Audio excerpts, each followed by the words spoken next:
I never did set up music for this. I'm not just about the right kind of thing that I would do, though. I mean, really, I'm horrible at getting things set up sometimes. Sometimes. Not always, but sometimes.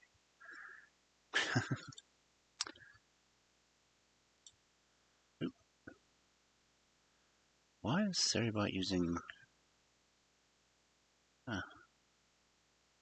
Seribot uses a banhammer? What the hell is up with that? Anyway, hi everyone, how you doing? Haven't seen you in a while.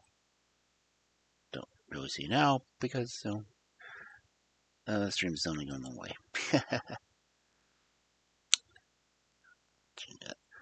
Damn. I've got something funny on my head, and it is called a deerstalker. It is a hunting ant. Basically, it has tie downs that you can pull down over your ears and do what and such, so.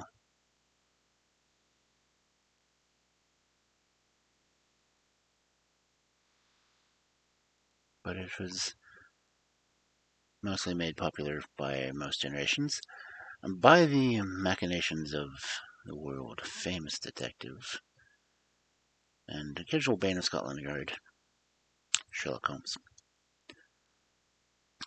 And speaking of Mr. Holmes, that is what we'll be reading now.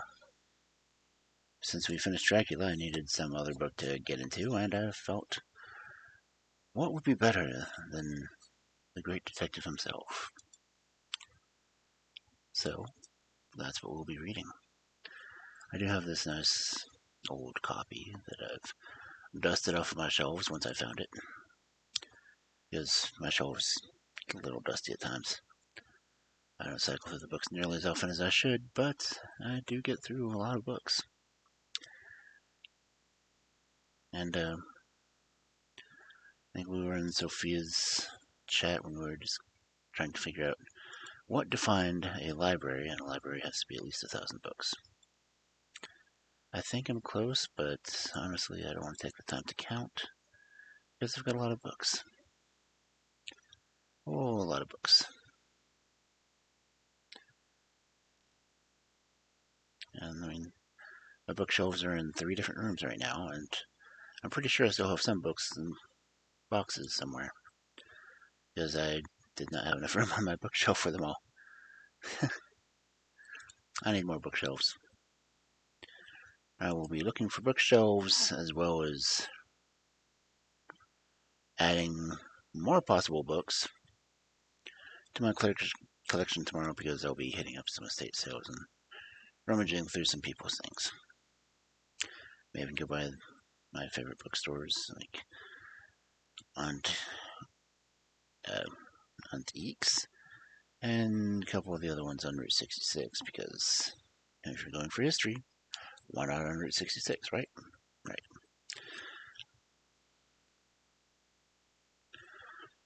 So, I do have a different window I'm going to be reading out tonight. I'm going to be using the study instead of the username. Anyway, I'm going to be reading from the study instead of the library. That's where I did all my Christmas ones, but, the chair's comfier. And, I'm probably going to have sound alerts turned off because, well, I do record and save these for posterity. So I apologize for anyone trying to sneak in and, attempt to scare me during my stream. But honestly, I like to do the stories that added sound effects. I did add the chat window on there so I can try to keep an eye on what you guys are doing. And let's see, what else do I have turned on there? We have a fireplace going. Oh, it's nice to have some comfy crackling noises. You can't see the fire because it's hiding behind the book.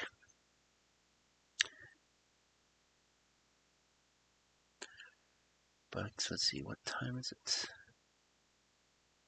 A Mantke. Wow. I didn't even know it was there, so how can anyone catch it? That's one of the things I don't like about the Pokemon game. Like, it'll say that something's there after it leaves, but you don't know it's there until you see the message say it's gone.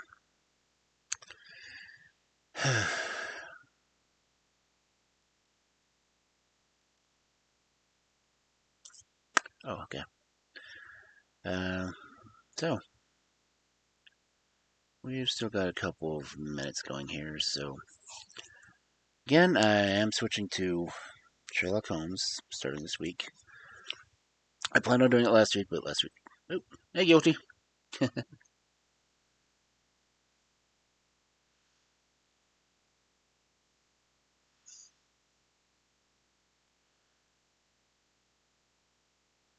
I like that it's doing the new icon stuff.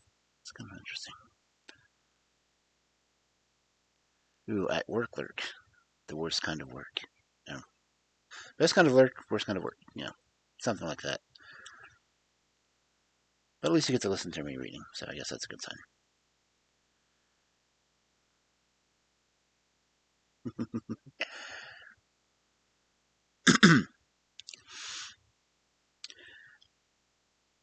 Ooh. And I do have.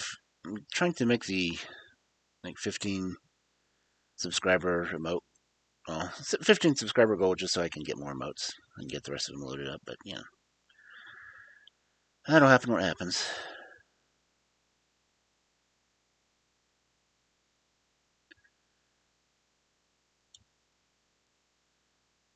Let's see. Don't know if it's gonna work. I wonder if is it gonna work.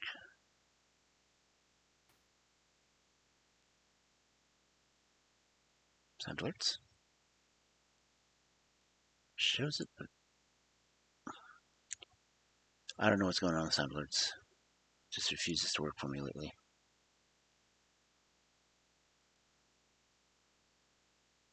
And it says the volume's up all the way.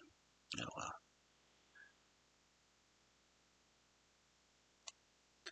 That's again. We will be getting to Sherlock Holmes tonight, so that'll be fun.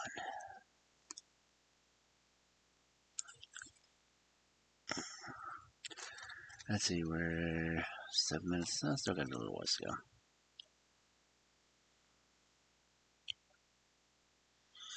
But yeah, I was like feeling not so much physically bad last week, but mentally because stuff going on.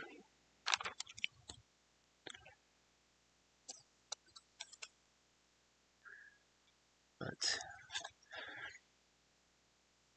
I have this collection that's the book that I haven't switched over to it yet. This book that I've had for I don't even know how long. I've had it for a while. But it is, let's see, which printing is this one?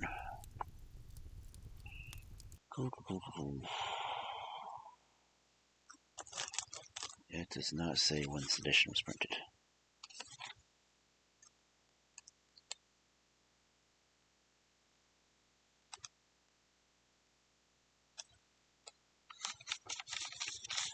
This is one that I rescued from the library that was having a book sale.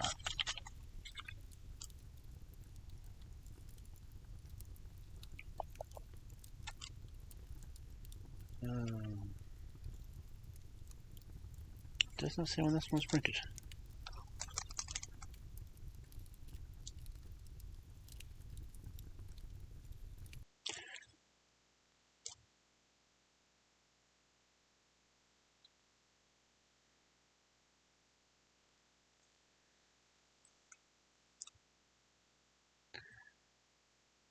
I will be trying to do at least one full story tonight.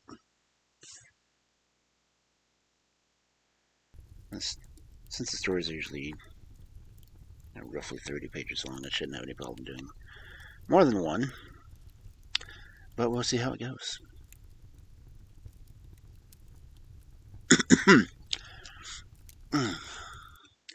And since we are now at the 10-minute mark,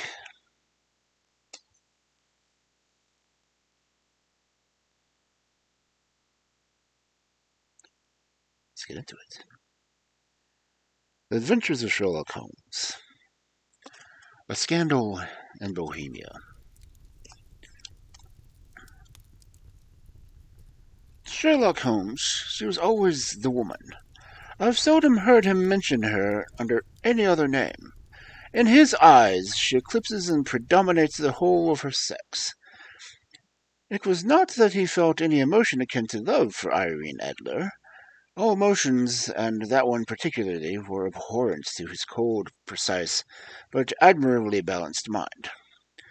He was, I take it, the most perfect reasoning and observing machine that the world had seen, but as a lover he would have placed himself in a false position. He never spoke of the softer passions, save with a gibe, excellent for drawing the veil of men's motives and actions. But for the trained reasoner to admit such intrusions into his own delicate and finely attuned temperament was to introduce a distracting factor which might throw a doubt upon his mental results. Grit and a sensitive instrument, or a crack in one of his own high-power lenses, would not have been more disturbing than a strong emotion in the nature such as his. And yet there was but one woman to him, and that woman was the late Irene Adler, of dubious and questionable memory. I had seen little of Holmes lately. My marriage had drifted us away from each other. My own complete happiness and the home-centeredness interests, which rise up around a man as first finds himself master of his own establishment, were sufficient to absorb all of my attention, while Holmes, who loathed every form of society with his whole Bohemian soul, remained in our lodgings in Baker Street, buried by his old books, and alternating from week to week between cocaine and ambition, the drowsiness of the drug and the fierce energy of his own keen nature. He was still, as ever, deeply attracted by the study of crime, and occupied his eminent facilities and extraordinary powers of observation in following out those clues, and clearing up those mysteries which had been abandoned as hopeless by the official police. From time to time I heard a vague account of his doings, of his summons to Odessa in the case of the Tredoff murder, of his clearing up the singular tragedy of the Atkinson brothers at Trincomalee, and finally his mission which he had accomplished so delicately as successfully as for the reigning family of Holland. Beyond these signs of his activity, however, which I merely shared with the readers of the daily press, I knew little of my former friend and companion. One night, it was the 20th of March, 1888, I was returning from a journey to a patient, for I had now returned to civil practice, when my way led me through Baker Street.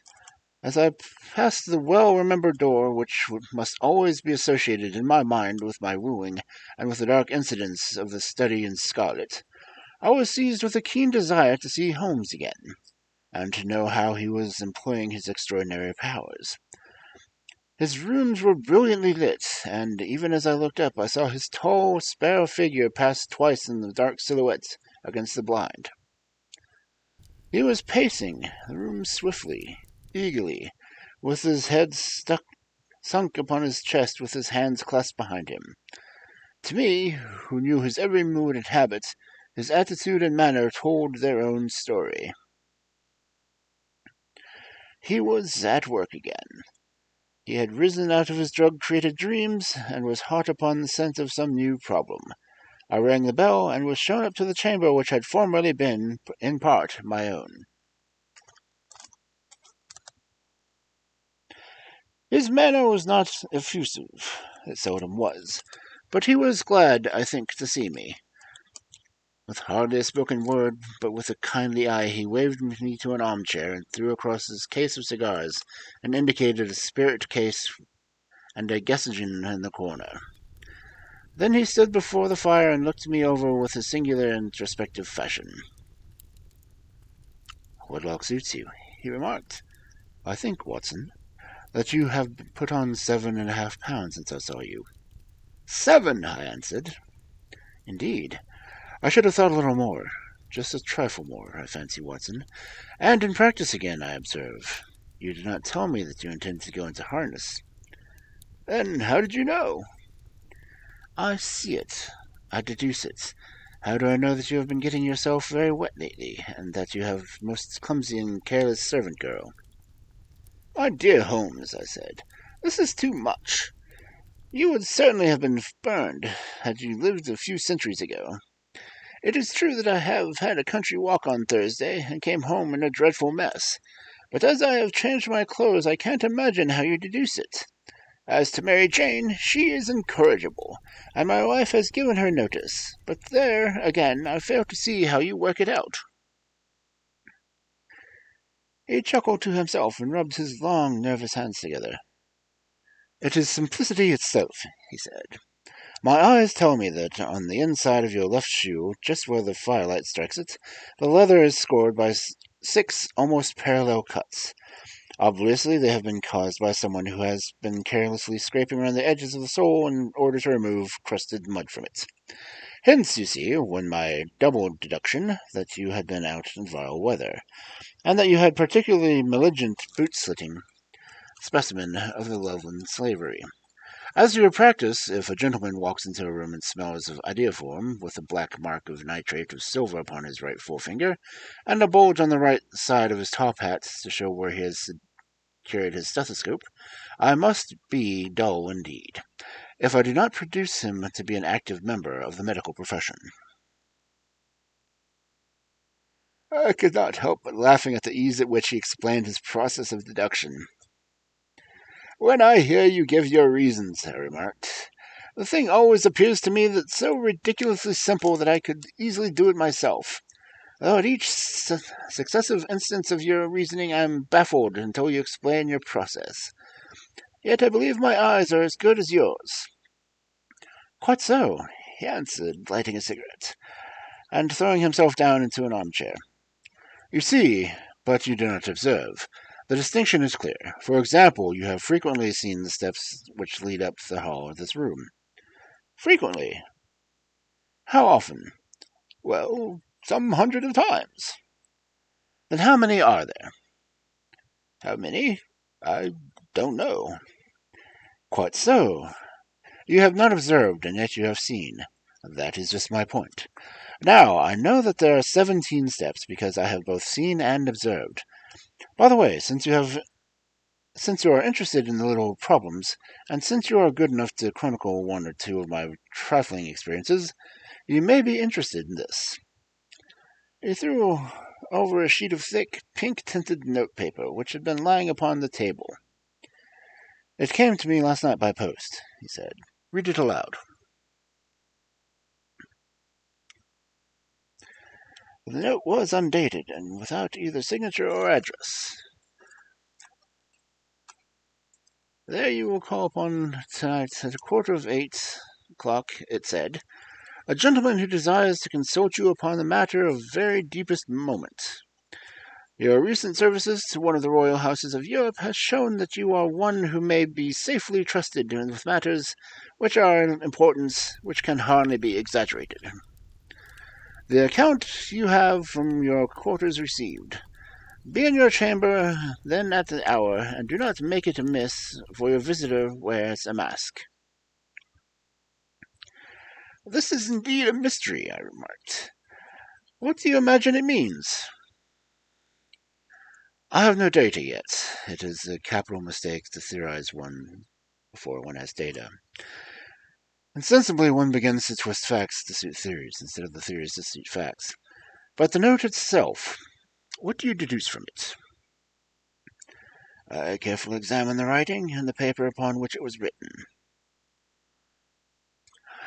"The man who wrote it is presumably well-to-do," I remarked, endeavoring to imitate my companion's processes. "Such paper could not be bought under half-a-crown a packet. It is particularly strong and stiff." "Peculiar, that was the very word. said Holmes.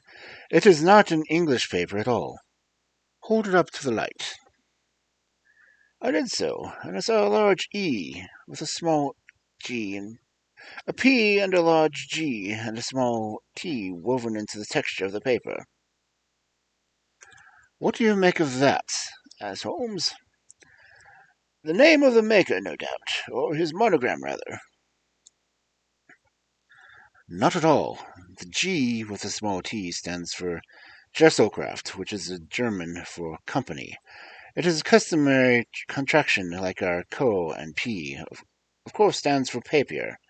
Now for the EG, let us glance at our Continental Gazetteer." He took down a heavy brown volume from the shelves.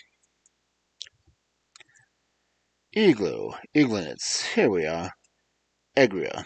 It is a German-speaking country in Bohemia, not far from Carlsbad. Remarkable as being the scene of the death of the Wallenstein, and for its numerous glass factories and paper mills. "Ha ha, my boy, what do you make of that?" His eyes sparkled, and he went up to a great blue triumphant cloud from his cigarette. "This paper was made in Bohemia," he said. "Precisely. And the man who wrote this note is a German.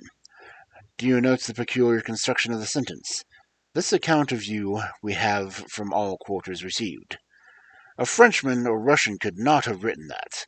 It is the German who is uncourteous to his verbs. It only remains, therefore, to discover what is wanted by this German who writes upon Bohemian paper and prefers a mask to showing his face. And here he comes, if I am not mistaken, to resolve all our doubts." As he spoke, there was a sharp sound of horses' hoofs and the grating wheels on the curb, followed by a short pull at the bell. Holmes whistled. "A pair, by the sound," he said. "Yes," he continued, glancing out the window. "A nice little bosom and a pair of beauties. 150 guineas apiece. There's money in this case, Watson, if there's nothing else." "I think I'd better go, Holmes." "Not a bit, Doctor. Stay here where you are. I am lost without my Boswell, and this promises to be interesting. It would be a pity to miss it." "But your client?" "Never mind him. I want your help, and so he may. Here he comes. Sit down in the armchair, Doctor, and give it your best attention."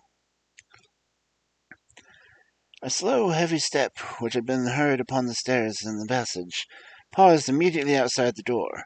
Then there was a large and authoritative tap. "Come in," said Holmes. A man entered who could hardly have been less than 6 feet 6 inches in height, with the chest and limbs of Hercules. His dress was rich, with a richness which would, in England, be looked upon as akin to bad taste. Heavy bands of astrakhan were slashed down his sleeves and the fronts of his double-breasted coat, and the deep blue cloak that was thrown over his shoulder, lined with flame-colored silk, and secured at the neck by a brooch which consisted of a single flaming beryl. Boots which extended halfway up his calves, and which were trimmed at the tops with rich brown fur, completed the impression of barbaric opulence which was suggested by his whole appearance. He carried a broad-brimmed hat in his hand, while he wore across the upper part of his face, extended down to the cheekbones, a black-vised mask, which he had apparently adjusted that very moment, and for his hand he still raised it as he entered. From the lower part of his face he appeared to be a man of strong character, with a thick, hanging lip and a long, straight chin suggestive of resolution pushed by the length of obstinacy. "You heard my note?" he asked in a deep, harsh voice with strongly marked German accents. "I told you that I would call." He looked from one to the other of us, as if uncertain which to address. "Pray, take a seat," said Holmes. "This is my friend and colleague, Dr. Watson, who is occasionally good enough to help me in my cases. Whom I have the honor to address?" "You may address me as Count von Kram, a Bohemian nobleman." "I understand that this gentleman, your friend, is a man of honor and discretion. whom I may trust with the matters of most extreme importance. If not, I should prefer to communicate with you alone. I rose to go, but Holmes caught me by the wrist and pushed me back into my chair. It is both or none, he said. You may say before this gentleman anything you may say to me. The Count shrugged his broad shoulders. Then I must begin, he said, by binding you both to absolute secrecy for 3 years. At the end of that time, the matter will be of no importance. At present, it is much to say that it is of such weight it may have influence upon European history. I promise, said Holmes. And I. You will excuse the mask, continued our strange visitor. The august person who employs me wishes to remain unknown, and I may confess at once that the title by which I have called myself is not exactly my own. I am aware of it, said Holmes dryly. The circumstances are of great delicacy, and every precaution was to be taken to quench what might grow into an immense scandal and serious compromise one of the reigning families of Europe. I speak plainly. The matter implicates that the great house of Ornstein, hereditary kings of Bohemia. I am aware of that as well, murmured Holmes, settling himself down in his armchair and closing his eyes. Our visitor glanced in some apparent surprise at the languid, lounging figure of the man who had been, no doubt, depicted to him by the most incisive reasoner and most energetic agent in Europe. Holmes slowly reopened his eyes and looked impatiently at his gigantic client. If your Majesty would condescend to the state of your case, he remarked, I should be better able to advise you. The man sprang from his chair and paced up and down the room in uncontrollable agitation. Then, with a gesture of desperation, he tore the mask from his face and hurled it upon the ground. You're right, he cried. I am the king.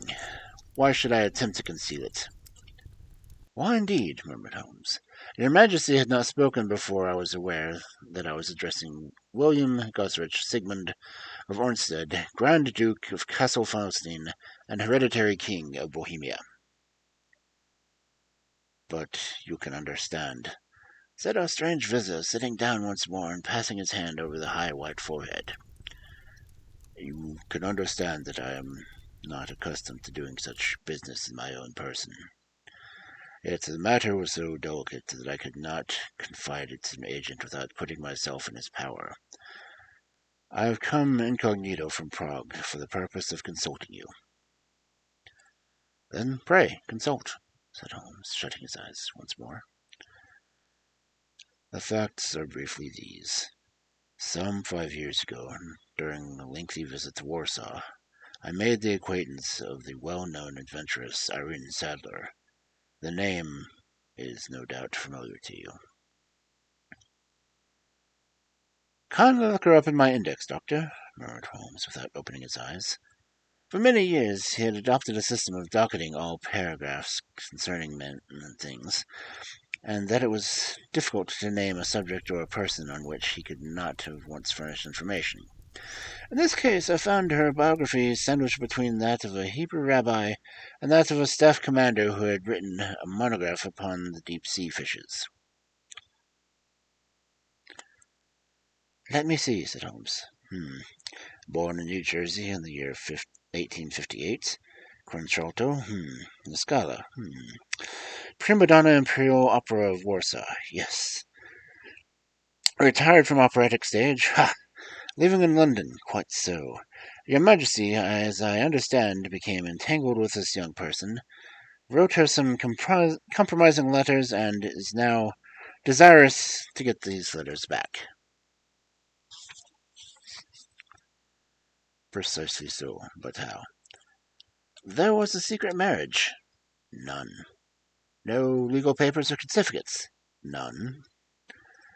Then I fail to follow, Your Majesty. If this young person should produce her letters of blackmailing or other purposes, how is she to prove their authenticity? There is the writing. Pooh, pooh, forgery. My private notepaper. Stolen. My own seal. Imitated. My photograph. Bought. We were both in the photograph. Oh dear, that is very bad. Your Majesty has indeed committed an indiscretion. I was mad, insane. You have compromised yourself seriously. I was only crown prince then. I was young, but I am 30 now. It must be recovered. We have tried and failed. Your Majesty must pay. It must be bought. She will not sell it. Stolen then. 5 attempts have been made. Twice burglars in my pay ransacked your house. Once we diverted her luggage when she traveled. Twice she has been waylaid. There has been no result. No sign of it. Absolutely not. Holmes laughed. It is a pretty little problem. But a very serious one to me, returned the king respectfully. Very indeed. But what does she propose to do with the photograph? To ruin me. But how? I am about to be married. So I have heard. To Clothilde Lothman of Saxe-Meiningen, second daughter to the King of Scandinavia. You may know the strict principles of her family. She is herself the very soul of delicacy. A shadow of doubt as to my conduct would bring the matter to an end. And Irene Olda threatens to send them the photograph, and she will do it. I know that she will do it. You do not know her, but she has a soul of steel.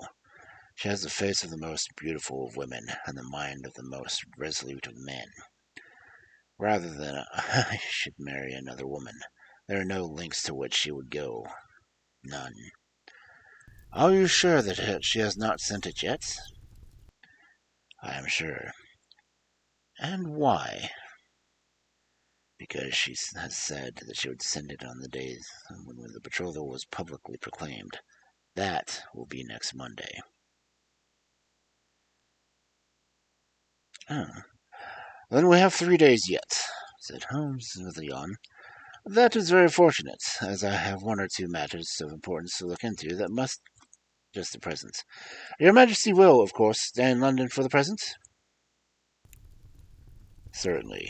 You'll find me at the Langham under the name of Count von Kram. Then I shall drop you a line to let you know how we progress. Pray do so. I shall be all anxiety. Then, as to money,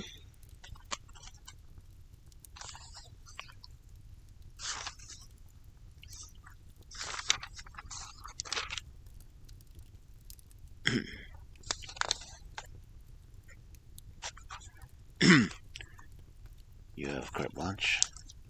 Absolutely. I tell you that I would give you one of the provinces of my kingdom to have that photograph. And for present expenses, the king took a heavy chamois leather bag under his cloak and laid it on the table. There are 300 pounds in gold and silver, 100 in notes, he said. Holmes scribbled the receipt upon a sheet of notebook and handed it to him. And the mademoiselle's address, he asked.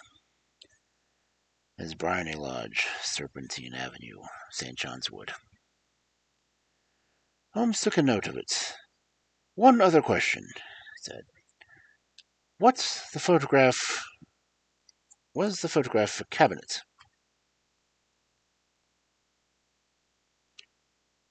It was.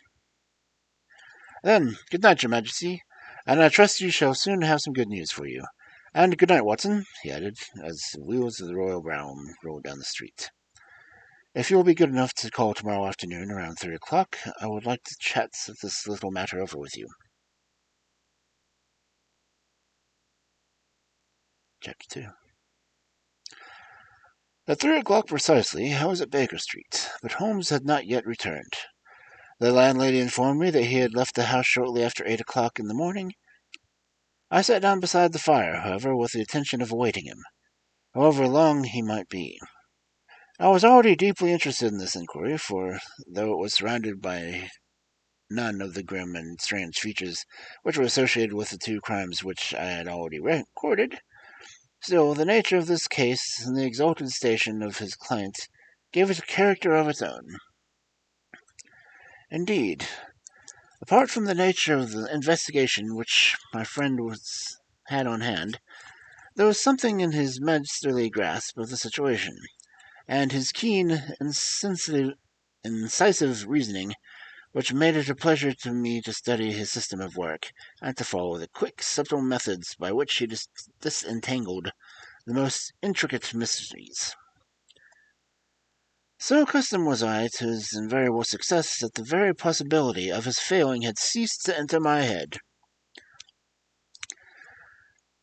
It was close upon 4 when the door opened, and a drunken-looking groom, ill-kept and side-whiskered, with an ill-flamed face and disreputable clothes, walked into the room. Accustomed as I was to my friend's amazing powers to use his disguises, I had to look 3 times before I was certain that it was indeed he. With a nod, he vanished into the bedroom, whence he emerged in 5 minutes, tweed-suited and respectable as of old. Putting his hands into his pockets, he stretched out his legs for a moment in front of the fire, and laughed heartily in some moments. "Whoa, really!" he cried, and then he choked and laughed again as he was obliged to lie back, limp and helpless in his chair. "What is it?" "It's too funny. I'm sure you could never guess how I enjoyed my morning, and what I ended up doing."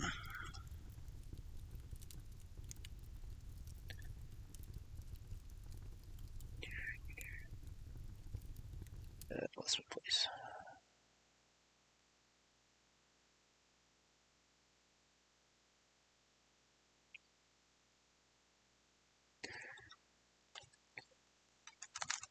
"I can't imagine. I suppose you have been watching the habits and perhaps the house of Miss Irene Adler." "Quite so, but the sequel was rather unusual. I will tell you, however. I left the house a little after 8 o'clock this morning in the character of a groom out of work. There was a wonderful sympathy and freemasonry among horsey men, but one of them you will know that all there is to know. I soon found Brownie Lodge. It was a bourgeois villa, with a garden in the back, but built out of the front right up to the road. 2 stories. Chubb locked to the door.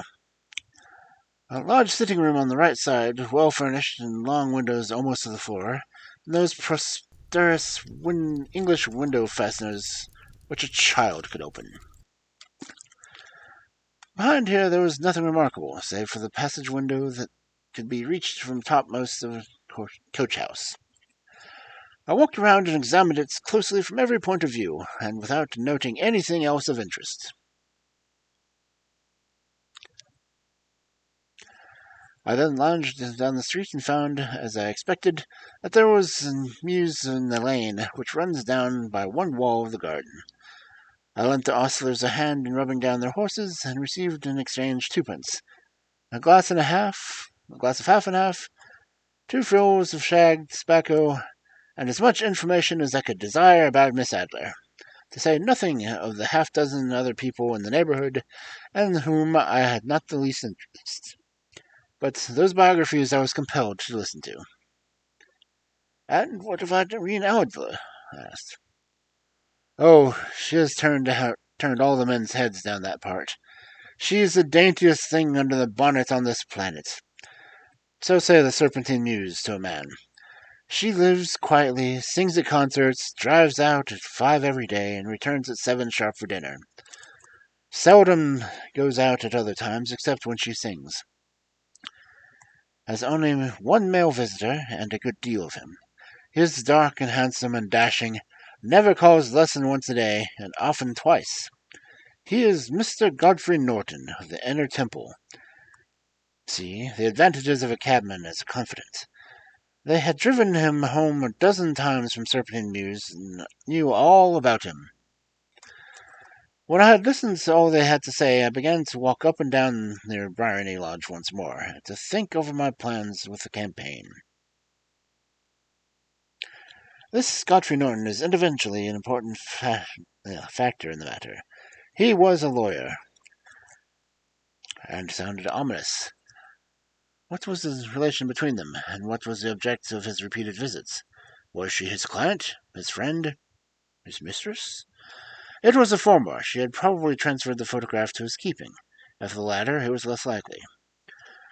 On the issue of this question depended on whether or not I should continue my work in the Bryony Lodge, or turn my attention to the gentlemen's chambers in the temple. It was a delicate point, and it widened the field of my inquiry. I fear that I bore you with the details, but I have to let you see my little difficulties, if you are to understand the situation. I'm following you closely, I answered. I was still balancing the matter in my mind when a hansom cab drove up Bryony Lodge, and a gentleman sprang out.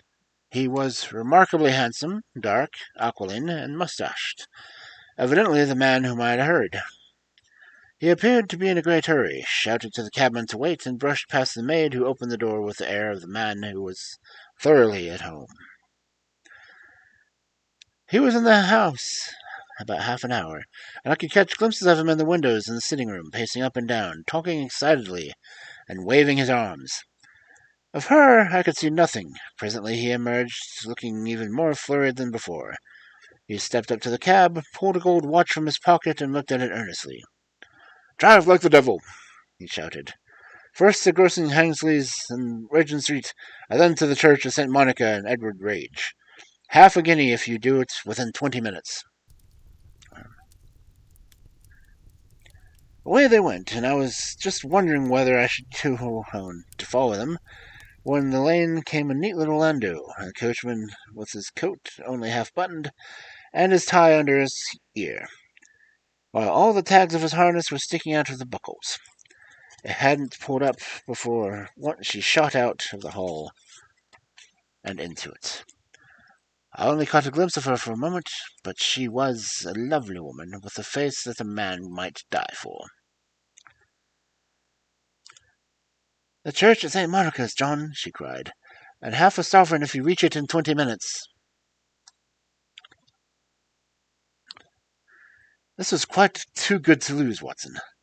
I was just balancing whether I should run after it or whether I should perch behind her in Landale, when a cab came through the street. The driver looked twice at such a shabby fare, and I jumped in before he could object. 'The church at St. Monica,' I said, 'and half a sovereign if you reach it in 20 minutes. It was 25 minutes 12, and of course it was clear enough that it was in the wind. My cabby drove fast. I don't think I ever drove faster, and the others were still there before us. The cab and the landau with their streaming horses were in front of the church when I arrived. I paid a man and hurried into the church. There was not a soul there save for the two whom I had followed with displaced clergymen, who seemed to be expostulating to them. They were all three standing in a knot in front of the altar. I lounged up the aisle to the other side of either who had just dropped into the church. Suddenly, to my surprise, the three at the altar faced round to me, and Godfrey Norton came running as hard as he could towards me. "My God," he said, "you'll do. Come help." "What then?" I cried. "Come, man. Only 3 minutes, and it won't be legal."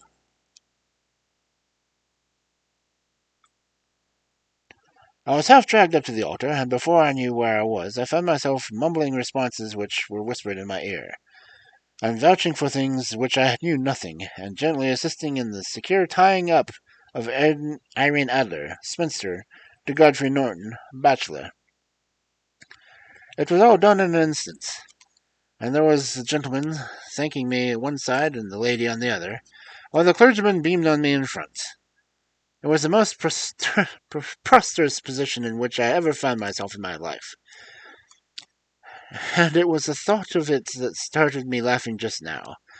It seems that there had been some informality about their license, and the clergyman absolutely refused to marry them without a witness of some sort. and that my lucky appearance saved the bridegroom from having to sally out into the streets in search of a best man. The bride gave me a sovereign, and I mean to wear it on my watch chain in memory of the occasion. This is a very unexpected turn of affairs, I said. And what then? Well, I found my plans very seriously menaced. It looked as if the pair might take an immediate departure, so to necessitate very prompt and energetic measures on my part. At the church door, however, They separated. He had driven back to the temple, and her back to her own house. I shall drive out to the park in 5 as usual, she said as she left him. I heard no more. They drove away in different directions, and I went off to make my own arrangements. Which are? Some cold beef and a glass of beer, he answered, ringing the bell. I have been too busy to think of food, and I am likely to be busier till the evening. By the way, Doctor, I shall want your cooperation. I shall be delighted. You don't mind breaking the law? Not in the least. No chance of running into arrest? Not in a good cause. Oh, the cause is excellent. Then I am your man. I was sure that I might rely on you. But what is it you wish? When Mrs. Turner has brought the tray, I make it clear to you now, he said as he turned hungrily on the simple fare that our landlady had provided. I must discuss it while I eat, for I have not much time. It is nearly 5 now. In 2 hours we must be on the scene of action. Miss Irene, or Madam, rather, returns to her drive at 7. We must be at Barony Lodge to meet her. And then what? You must leave that to me. I have already arranged what is to occur. There is only one point on which I must insist. You must not interfere. Come what may, you understand. Am I to be neutral? To do nothing whatsoever. There will probably be some small unpleasantness. Do not join in it. It will end in my being conveyed into the house. 4 or 5 minutes afterwards, and the sitting-room window will open. You are to station yourself close to that open window. Yes? You are to watch me, for I will be visible to you. Yes? And when I raise my hand, so, you will throw into the room, give me what you will throw, and will, at the same time, raise a cry of fire. You quite follow me? Entirely. It is nothing very formidable, he said, taking a long cigar-shaped roll from his pocket. It is an extraordinary plumber's smoke rocket, fitted with a cap at either end to make it self-lighting. Your task is confined to that. When you raise your cry of fire, it will be taken up by quite the number of people. You may then walk to the end of the street, and I will rejoin you in 10 minutes. I hope that I have made myself clear. I am to remain neutral, to get near the window, to watch you, and at the signal throw the object. Then to raise the cry of fire and wait for you at the end of the corner of the street. Precisely. Then you may entirely rely on me. That is excellent, I think. Perhaps it is almost time that I prepare for the new role I have to play. He disappeared into his bedroom and returned in a few minutes in the character of an amiable yet simple-minded nonconformist clergyman. His broad black hat, his baggy trousers, his white tie, his sympathetic smile, and general look of peering and benevolent curiosity were such as Mr. John Hare could have equalled. It was not merely that Holmes changed his costume. His expression, his manner, his very soul seemed to vary with every very fresh part that he assumed. The stage lost a fine actor, even as science lost an acute reasoner, when he became a specialist in crime. It was 6:15 when we left Baker Street, and it was still wanted 10 minutes to the hour when we found ourselves in Serpentine Avenue. It was already dusk, and the lamps were just being lighted as we paced up and down in front of Barony Lodge, waiting for the coming of its occupants. The house was just such as I had pictured it from Sherlock Holmes's distinct description, but the locality appeared to be less private as I expected. On the contrary, for a small street in a quiet neighborhood, it was remarkably animated. There was a group of shabbily dressed men smoking and laughing in a corner, a scissors grinder and his wheel, two guards, men who were flirting with a nurse girl, and several well-dressed young men who were lounging up and down with cigars in their mouths.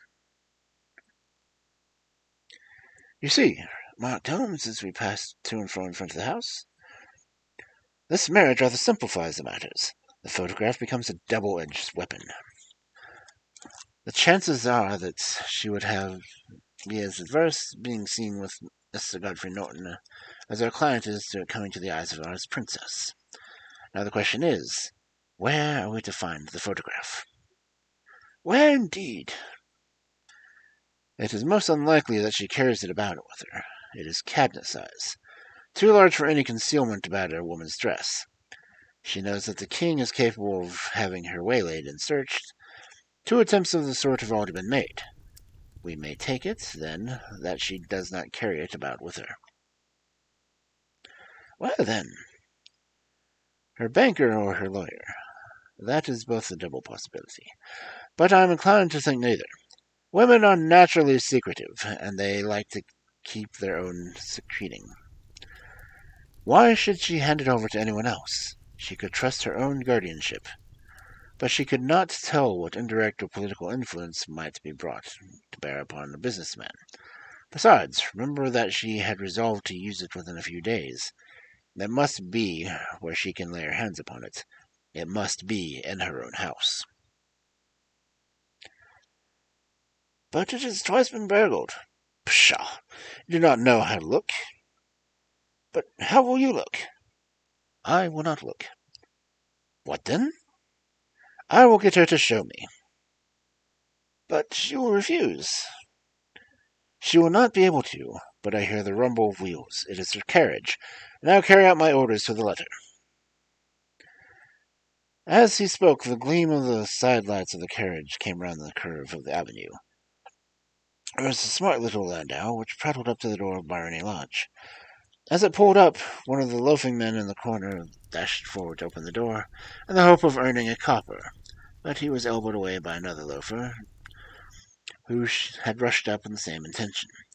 A fierce quarrel broke out, which was increased by the 2 guardsmen, who took sides on one of the other loungers, and by the scissors grinder, who was equally hot upon the other side.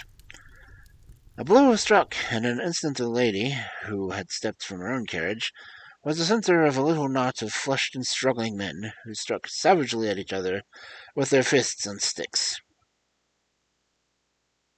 Holmes dashed into the crowd to protect the lady, and just as he reached her, he gave a cry and dropped to the ground, with the blood running freely down his face.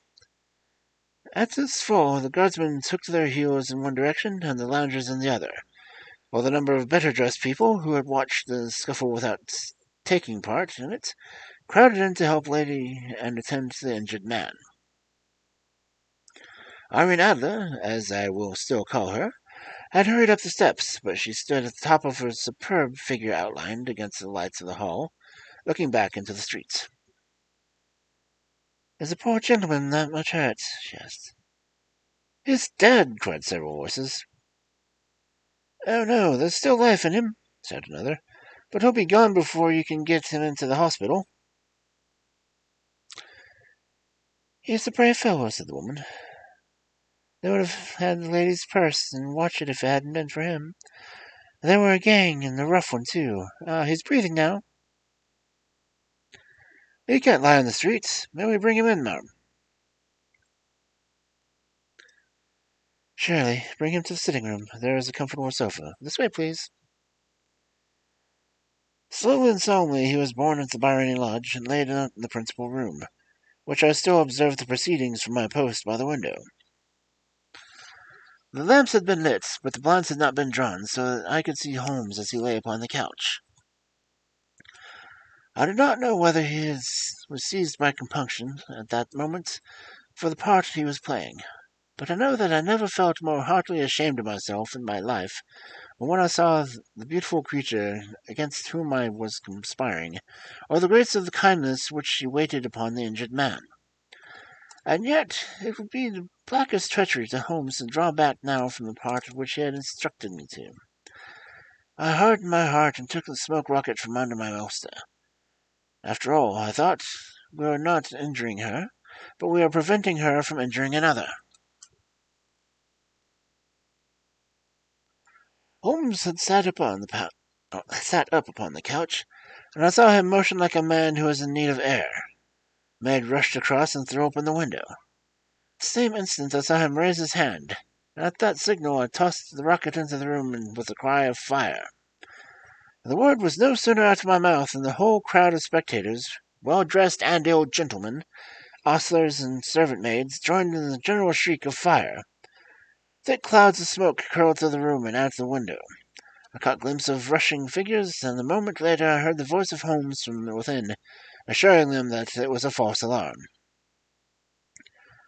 Slipping through the shouting crowd, I made my way to the corner of the street, and in 10 minutes was rejoiced to find my friend's arm in mine, and to get away from the scene of the uproar. He walked swiftly and in silence for some moments before we finally turned down one of the quiet streets that led toward Edwards Road. "You did it quite nicely, Doctor," he remarked. "Nothing could have been better. It is all right." "You have the photograph?" "I know where it is." "And how did you find out?" "She showed me, as I told you she would." "I am still in the dark." "I do not wish to make a mystery," said he, laughing. "The matter was perfectly simple. You, of course, saw what everyone in the street was an accomplice. You were all engaged for the evening." "I guessed as much." "Then, when the row broke out, I had moist little paint in the palm of my hand. I rushed forward, fell down, and clasped my hand in my face. I became a piteous spectacle. It is an old trick." "That I could also fathom." "Then they carried me in. She was bound to have me in. What else could she do? And into her sitting room, which was the very room which I suspected. I lay between that and her bedroom, and as they determined to see which, they laid me on the couch. I motioned for air. They were compelled to open the window, and you had your chance." "How did that help you?" "It was all important. When a woman thinks that her house is on fire, her instinct is at once to rush to the one thing she values most. It is a perfect overpowering impulse, and I have more than once taken advantage of it. In the case of the Darlington substitution scandal, it was of use to me, and also in the Arnsworth Castle business. A married woman grabs at her baby, an unmarried one grabs for her jewel box.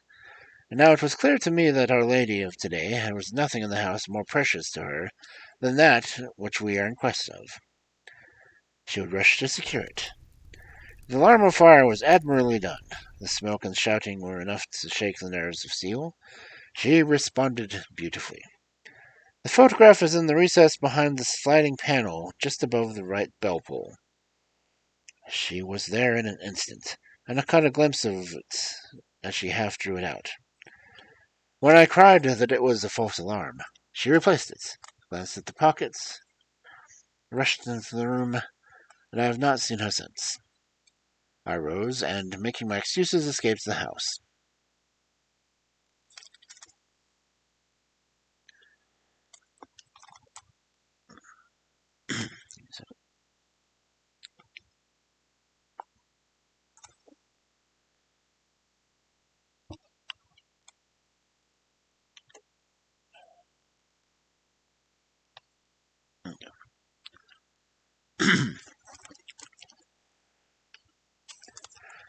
I hesitated whether to attempt to secure the photograph at once, but the coachman had come in, and he was watching me narrowly. It seemed safer to wait. A little over-precipitance may ruin all. "And now," I asked, "our quest is practically finished. I shall call you in the with the king tomorrow, and with you, if you care to come with us, we shall be shown to the sitting room and wait for the lady. It is probable that she will come. She may find neither us nor the photograph. It might be a satisfaction to His Majesty to regain it with his own hands. And when will you call? At 8 in the morning. She will not be up yet, and so that we shall have a clear field. Besides, we must be prompt, for this marriage may mean a complete change in her life and habits. I must wire the king without delay. We had reached Baker Street and had stopped at the door. He was searching his pockets for the key when someone passed by, saying, "Good night, Mr. Sherlock Holmes." There were several people on the pavement at this time, and the greeting appeared to come to him as some youth in an ulster who had rushed by. "I heard that voice before," said Holmes, staring down the dimly lit street. "Now I wonder who the deuce that could have been." Chapter 3. I slept at Baker Street that night, and we were engaged upon our toast and coffee in the morning when the King of Bohemia rushed into the room. "You have really got it?" he cried, grasping Sherlock Holmes by near the shoulder and looking eagerly into his face. "Not yet." "But you have hopes." "I have hopes." "Then come. I am all impatient to be gone." "We must have a cab." "Oh, my brougham is waiting." "Then that will simplify matters." We descended and started off at once to Barony Lodge. "Irene Adler is married," remarked Holmes. "Married? When?" "Yesterday." "But to whom?" "To an English lawyer named Norton." "But she could not love him." "I am in hopes that she does." "Why in hopes?" "Because it may spare your Majesty all the future annoyance. If the lady loves her husband, she does not love your Majesty. If she does not love your Majesty, there is no reason why she should interfere with your Majesty's plan." "This is true, and yet, well, I wish she had been in my own station. What a queen she would have made." He relapsed into a moody silence, which was not broken until we drew up on Serpentine Avenue. The door of Barony Lodge was open, and an elderly woman stood upon the steps. She watched us with a sardonic eye as we stepped from the brougham. "Mr. Sherlock Holmes, I believe," she said. "I am Mr. Holmes," answered my companion, looking at her with a questioning and rather startled gaze. "Indeed. My mistress told me that you were likely to call. She left this morning with her husband by the 5:15 train from Charing Cross for the Continent." "What?" Sherlock Holmes staggered back, all chagrin of surprise. "Do you mean that she has left England?" "Never to return." "And the papers?" asked the king hoarsely. "All is lost." "We shall see." He pushed past the servant and rushed into the drawing-room, followed by the king and myself. The furniture was scattered about in every direction, with dismantled shelves and open drawers, as if the lady were hurriedly ransacked them before the night. Holmes pushed the bell pull and tore back the sliding shutter, and plunging a hand in, pulled out a photograph and a letter. The photograph was of Irene Walder, herself in an evening dress. The letter was superscribed, "To Sherlock Holmes, Esquire. To be left till called for." My friend tore it open, and we all three read it together. It was dated at midnight of the preceding night, and ran in this way. "My dear Mr. Sherlock Holmes, you really did it very well. You took me in completely. Until after the fire alarm, I had not a suspicion. But then, when I found out how I betrayed myself, I began to think. I had been warned against you several months ago. I had been told that if the king employed an agent, it would certainly be you. And your address had been given to me. Yet, With all this, you made one reveal what you wanted to know. Even after I had become suspicious, I found it hard to think evil of you, such a dear, kind old clergyman. But you know, I have been trained as an actress myself. Male costume is nothing new to me. I often take advantage of the freedom which it gives. I sent John, the coachman, to watch you, ran upstairs, got into my wearing clothes, and, as I call them, and came out just as you departed. Well, I followed you to your door, and made sure that it was really the object of interest to be celebrated Sherlock Holmes. Then I, very impudently, wished you a good night, and started for the temple to see my husband. We both thought on the resource of the flight. We both thought of the best resource of the flight when pursued by so formidable an antagonist, so you will find the nest empty when you call tomorrow. As to the photograph, your client may rest in peace. I love and am loved by a better man than he. The king may do what he will without hindrance from one whom he cruelly wronged. I keep it only to safeguard myself and to preserve a weapon which will always secure me from any steps which he might take in the future. I leave a photograph which he might care to possess, and I remain, dear Mr. Sherlock Holmes, very truly yours, Irene Norton, Adler. What a woman! Oh, what a woman! Cried the King of Bohemia when he had all three read the epistle. Did I not tell you how quick and resolute she was? Would she not have made an admirable queen? Is it not a pity that she was not on my level? From what I have seen of the lady, she seems indeed to be on a very different level than Your Majesty, said Holmes coldly. I am sorry I have not been able to bring Your Majesty's business to a more successful conclusion. On the contrary, my dear sir, cried the king, nothing could be more successful. I know that her word is inviolable, and the photograph is now safe as if it were in the fire. I am glad to hear that Your Majesty say so.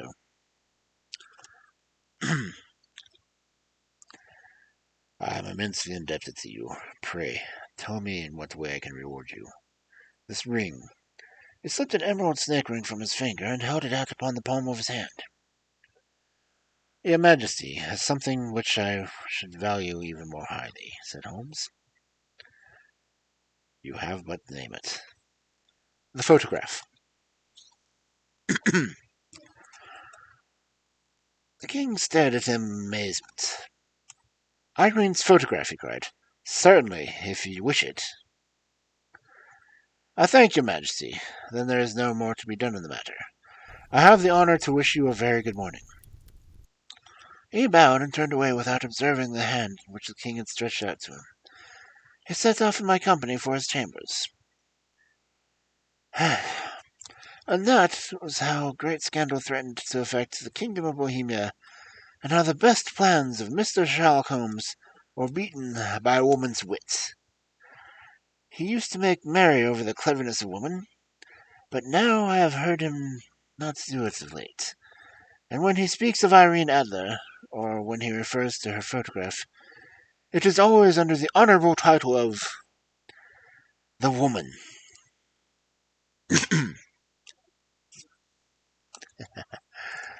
Irene Adler. She is my Kel. Good Lord, I hope it's not her, really. She's a mysterious. No, she wouldn't do that. No. She would. Anyway.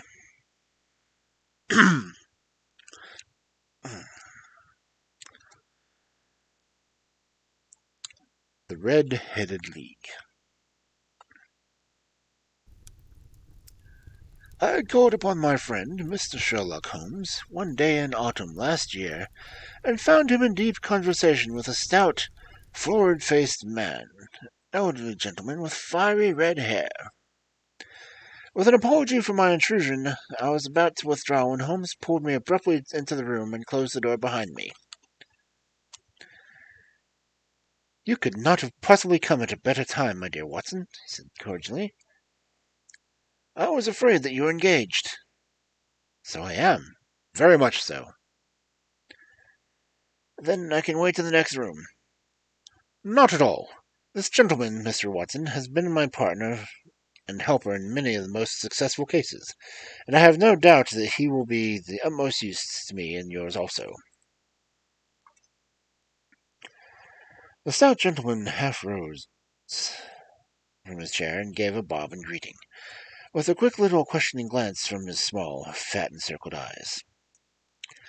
"Try the settee," said Holmes, relapsing with his armchair and putting his fingertips together, as was his custom when in judicial moods.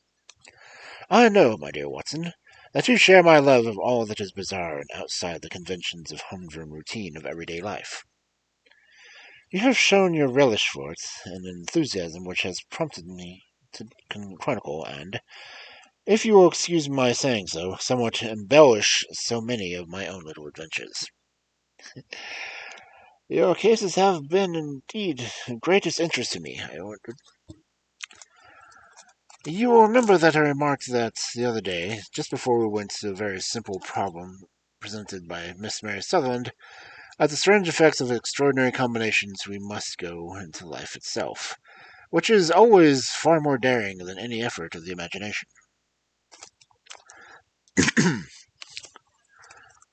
Proposition I took the liberty in doubting. You did, Doctor, but none the less you must come round to my view, for otherwise I shall keep on piling fact upon facts on you until your reason breaks down under them, and acknowledges me to be in the right. Now, Mr. Jabez Wilson here has been good enough to call upon me this morning, and to begin a narrative which promises to be one of the most singular I have listened to for some time. You have heard me remark that the strangest and most unique things are often connected, not with the larger, but with the smaller crimes, and occasionally, indeed, where there is room for doubt whether any positive crime has been committed. As far as I have heard, it is impossible for me to say whether the present case is an instance of crime or not.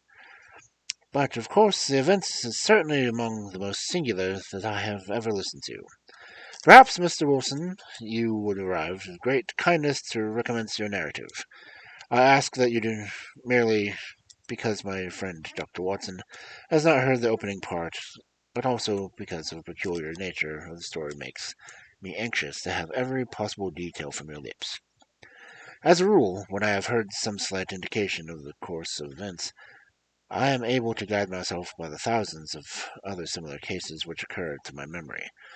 At the present instance, I am forced to admit that the facts are, to the best of my belief, unique.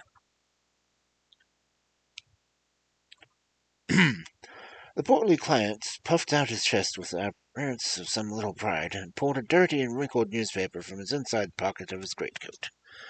As he glanced down to the advertisement column, with his head thrust forward and the paper flattened out upon his knee, I took a good look at the man and endeavored in any fashion my companion to read the indications which might be presented by his dress and appearance.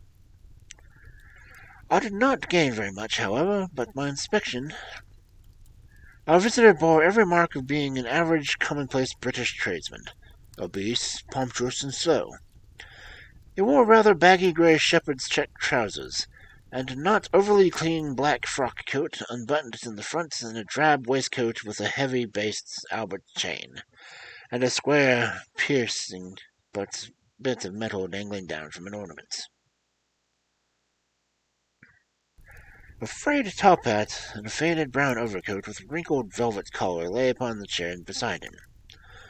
Although, look as I would, there was nothing remarkable about the man save his blazing red hair, and the expression of extreme chagrin and discontent upon his features.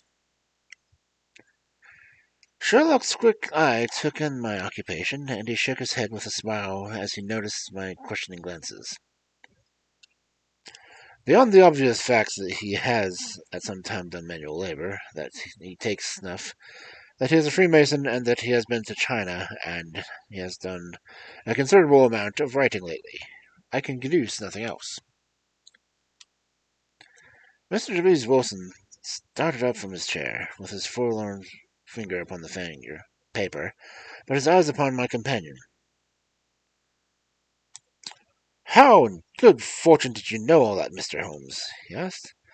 How did you know, for example, that I did my manual labor? It's true as gospel, for I began as a ship's carpenter. Your hands, my dear sir. Your right hand is quite larger than your left. You have worked with it, and the muscles are far more developed. Then, then the snuffmen and the fairy masonry? I won't insult your intelligence by how I know that, especially that, as rather against strict rules of your order, you use an arc and compass breastpin. Of course, I forgot that. But the writing? What else can be indicated by the right cuff so very shiny for 5 inches, and the left one with so smooth a patch near the elbow where you rest upon the desk? Well, but China?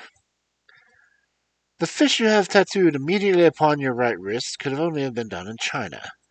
I have made a small study of tattoo marks and found even contributed to the literature of the subject. That trick of staining the fish's scales a delicate pink is quite particular for China. While, in addition, I see a Chinese coin hanging from your waist chain, and the matter comes even more simple. Mr. Jabez Wilson laughed heavily. Well, never, he said. I thought at first that you had done something clever, but I see that you're nothing at all, after all. I begin to think, Watson, said Holmes, that I make a mistake of explaining. Omne ignitum pro magnifico, you know, and my poor little reputation, such as it is, will suffer shipwreck if I am so candid. Can you not find advertisement, Mr. Wilson? Yes, I've got it now. He answered with a thick red finger pointed halfway down the column. Here it is. This is what began it all. You must read it for yourself, sir. I took the paper from him and read as follows. To the Red-Headed League. On the account of the behest of the late Ezekiah Hopkins of Lebanon, Pennsylvania, USA, there is now another vacancy upon which entitles a member of the League to a salary of £4 a week for purely nominal services. Red-headed men who are sound in body and mind, and above the age of 21 years are eligible. Apply in person on Monday, at 11 o'clock, to Duncan Ross at the offices of the League, 7 Pope Street, Fleet Street.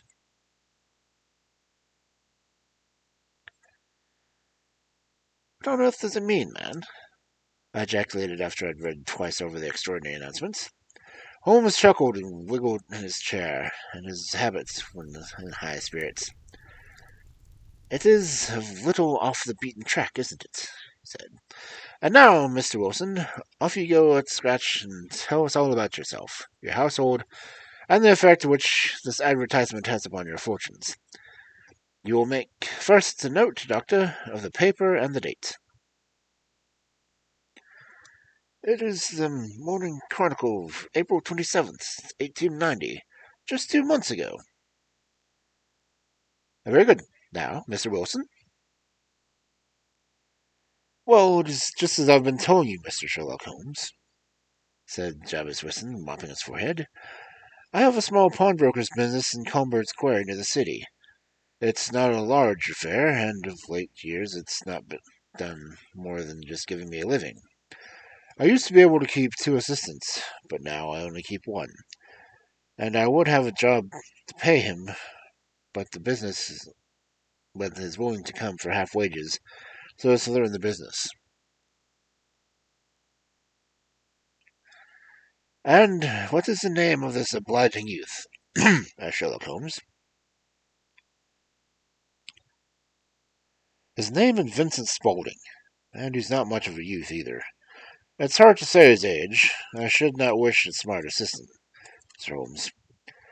And I know very well that he could better himself and earn twice what I can offer to give him.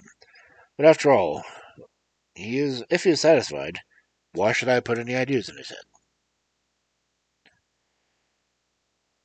Why indeed? You seem most fortunate in having an employee who comes under the full price market. It is not common experience among employers in this age, and I don't know that your assistance is not as remarkable as your advertisements. Oh, he has his faults too, said Mr. Wilson. Never was such a fellow for photography, snapping away with his camera when he ought to be improving his mind, and then driving down to the little cellar like a rabbit into its hole to develop his pictures. That is his main fault, but on the whole, he's a good worker, and there's no vice in him. He's still with you, then, I presume? Oh, yes, sir. He and his girl is 14, who does a bit of simple cooking and keeps his place clean. That's all I have in the house, for I'm a widower and never had any family. We live very quietly, sir, the three of us, and we do keep a roof over our heads and pay our debts, if we do nothing more. The first thing that puts us out is that advertisement, Spaulding. If he came into the building just this day, 8 weeks, with the very paper in his hand, and he says, I wish to the Lord Mr. Wilson that I was a red-headed man. Why's that? I asked. Why, says he, there's another vacancy in the League of Red-Headed Men, and it's worth quite a little fortune to any man who gets it. I understand that there are more vacancies than there are men, so that the trustees are at their wits' end on what to do with the money. If my hair would only change color, there's a nice little crib all ready for me to step into.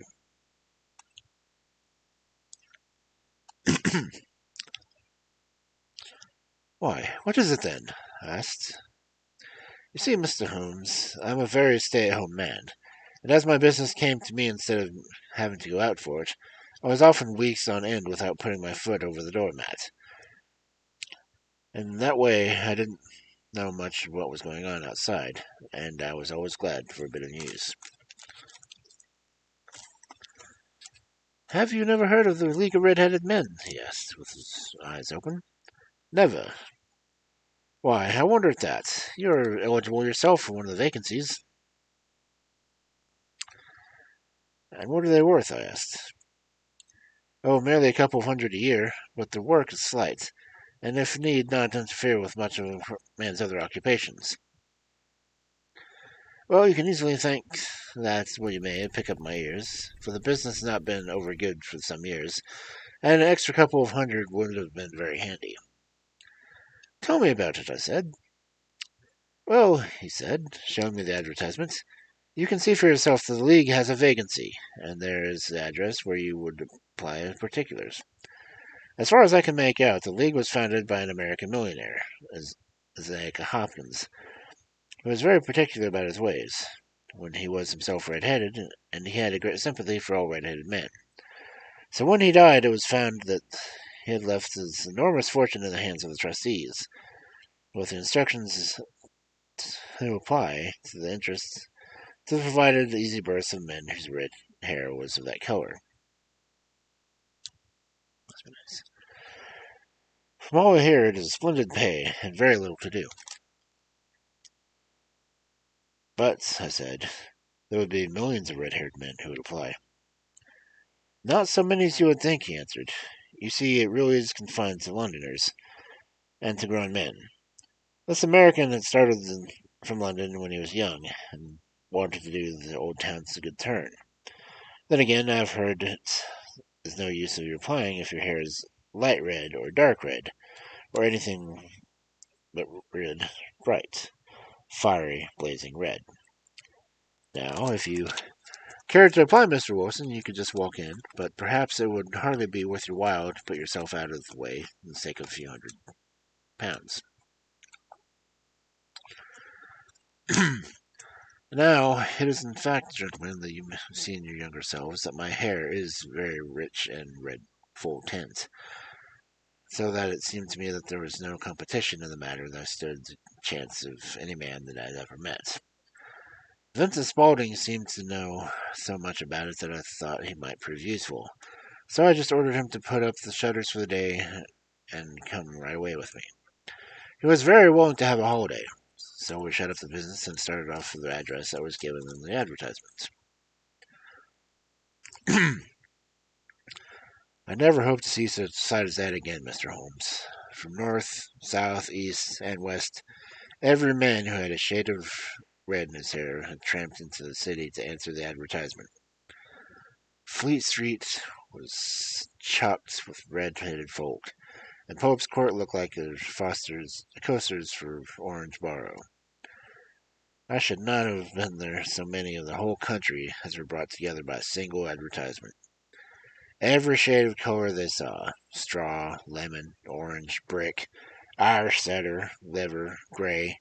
But, as Spaulding said, there were not many who had a real vivid flame colored tints. When I saw how many were waiting, I would have given it up in despair, but Spaulding would not hear of it.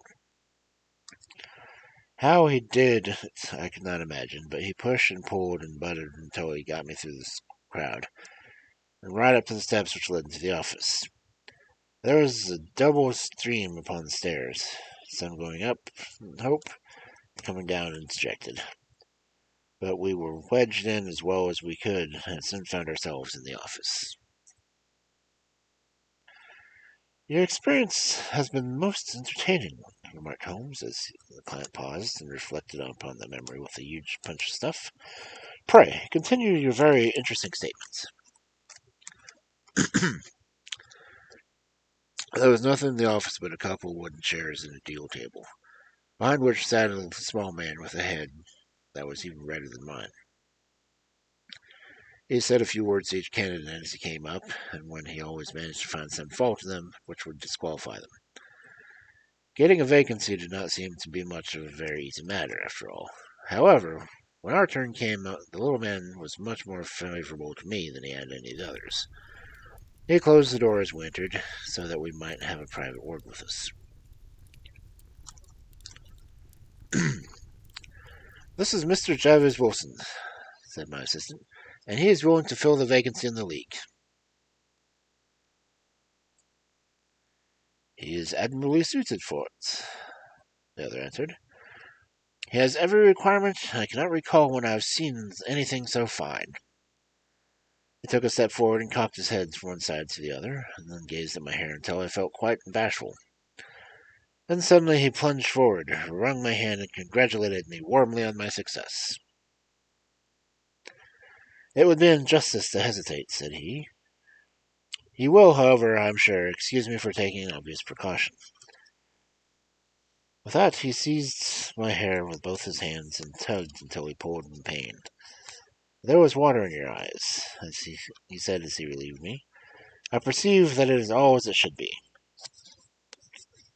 We have to be careful, for we have twice been deceived by wigs and one by paint.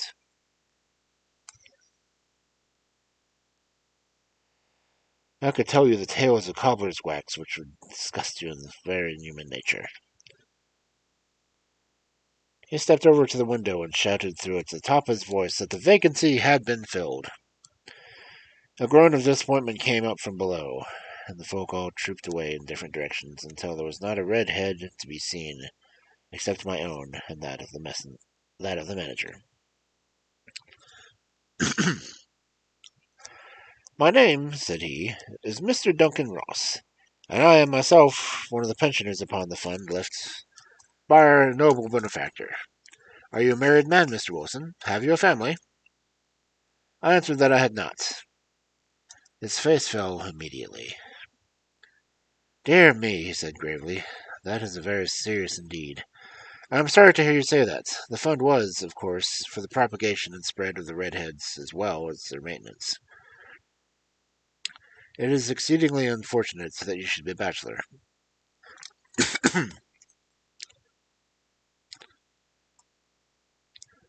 My face lengthened at this, Mr. Holmes, for I thought that I was not to have a vacancy after all.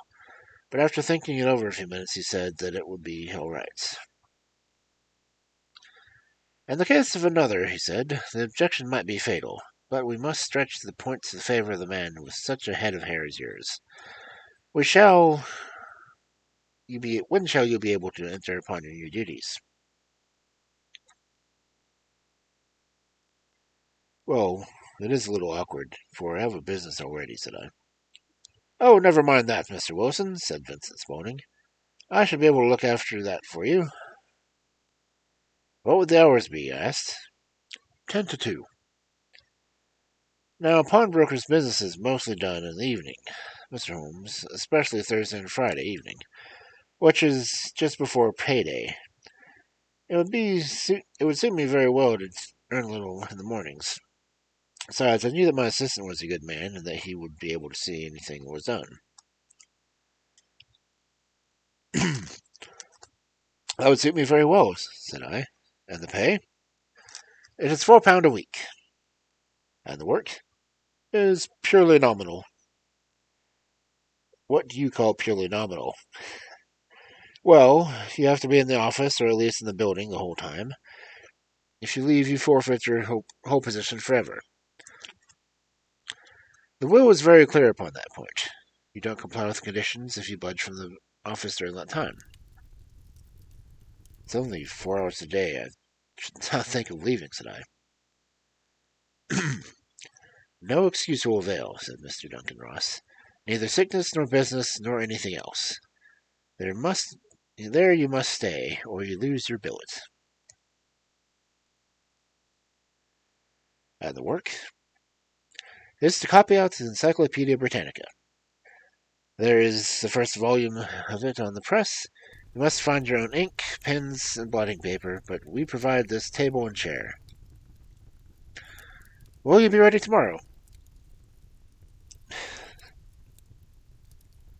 Certainly, I answered.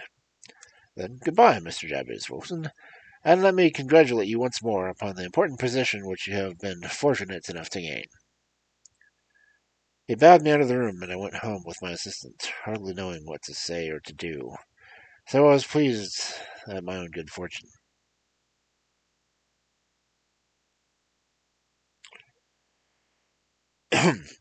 Well, I thought of the matter all day, and by evening I was in low spirits again, for I had quite persuaded myself that the whole affair must be some great hoax or fraud. Though what its object might be, I could not imagine. I seemed altogether past belief that anyone could make out such a will, or that they should pay such a sum for doing anything so simple as copying out the Encyclopedia Britannica. Vincent Spaulding did what he could to cheer me up, but by bedtime I was reasoning myself out of the whole thing. However, in the morning I determined to have a look at it anyhow. So I bought a penny bottle of ink, and with a quill pen, and 7 sheets of foolscap paper, and started off to the Pope's courts. Well, to my surprise and delight, everything was as right as possible. The table was set out ready for me, and Mr. Duncan Ross was there to see that I had got fairly to work.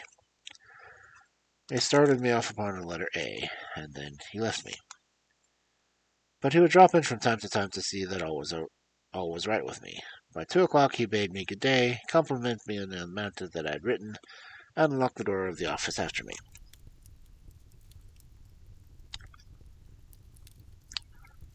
This went on day after day, Mr. Holmes, and on Saturday the manager came in and planked down another 4 golden sovereigns for my week's work.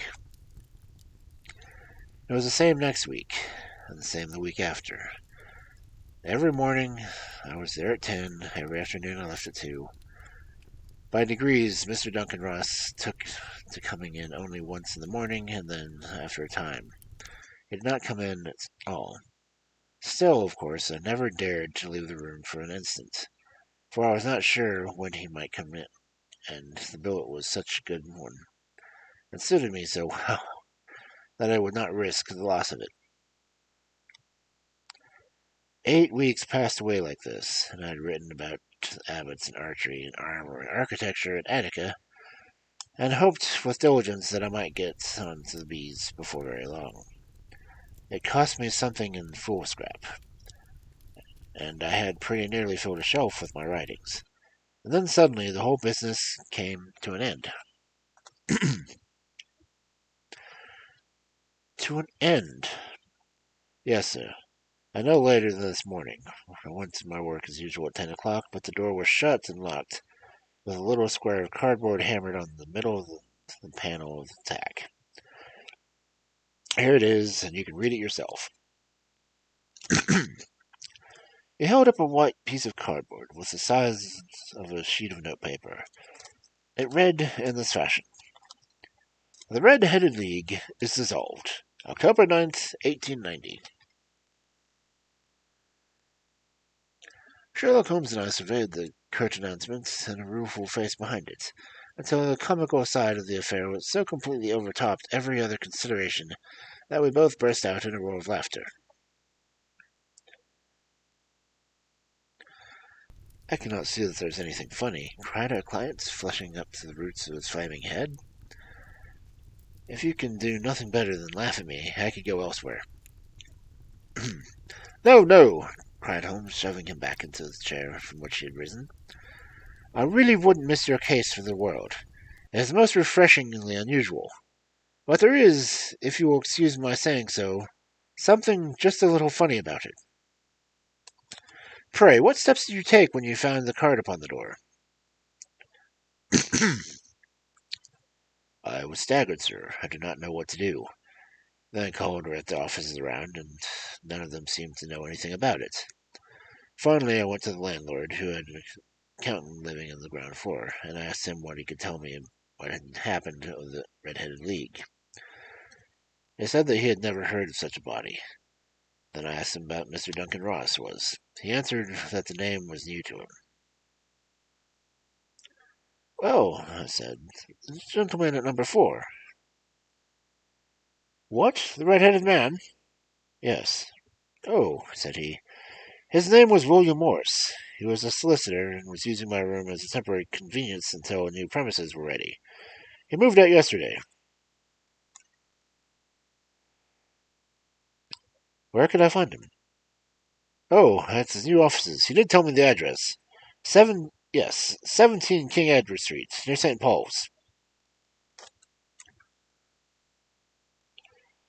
I started off at once, Mr. Holmes, and when I got to the address, it was the manufacturer of old artificial kneecaps. And no one in it had ever heard of Mr. Williams Morris or Mr. Duncan Ross. And what did you do then? Asked Holmes. I went home to Saxon Square and took the advice of my assistants. But he could not help me in any way. He could only say that if I wanted, I should hear the post. But that was not quite good enough, Mr. Holmes. I did not wish to lose such a place without a struggle. So, as I had heard that you were good enough to give advice to poor folk who were in need of it, I came right away to you. And you did very wisely, said Holmes. Your case is an exceedingly remarkable one, and I shall be happy to look into it. From what you have told me, I think that it might be possible that the graver issues hang on it might first appear. Grave enough, said Mr. Jeffries Wilson. Why, I have lost £4 a week. As far as you are personally concerned, remarked Holmes, I do not see that you have any grievance against the Extraordinary League. On the contrary, you are, as I understand, richer by some £30, to say nothing of the minute knowledge which you have gained on every subject which comes under the letter A. You have lost nothing by them. Oh, sir, but I want to find out about them, who they are, and what their object was in playing a prank, if it was a prank upon me. It was a pretty expensive joke for them, and it cost them £32. We shall endeavour to clear up these points for you, and first, one or two questions, Mr. Wilson. This assistant of yours who called your attention to the advertisement, how long had he been with you? About a month, then.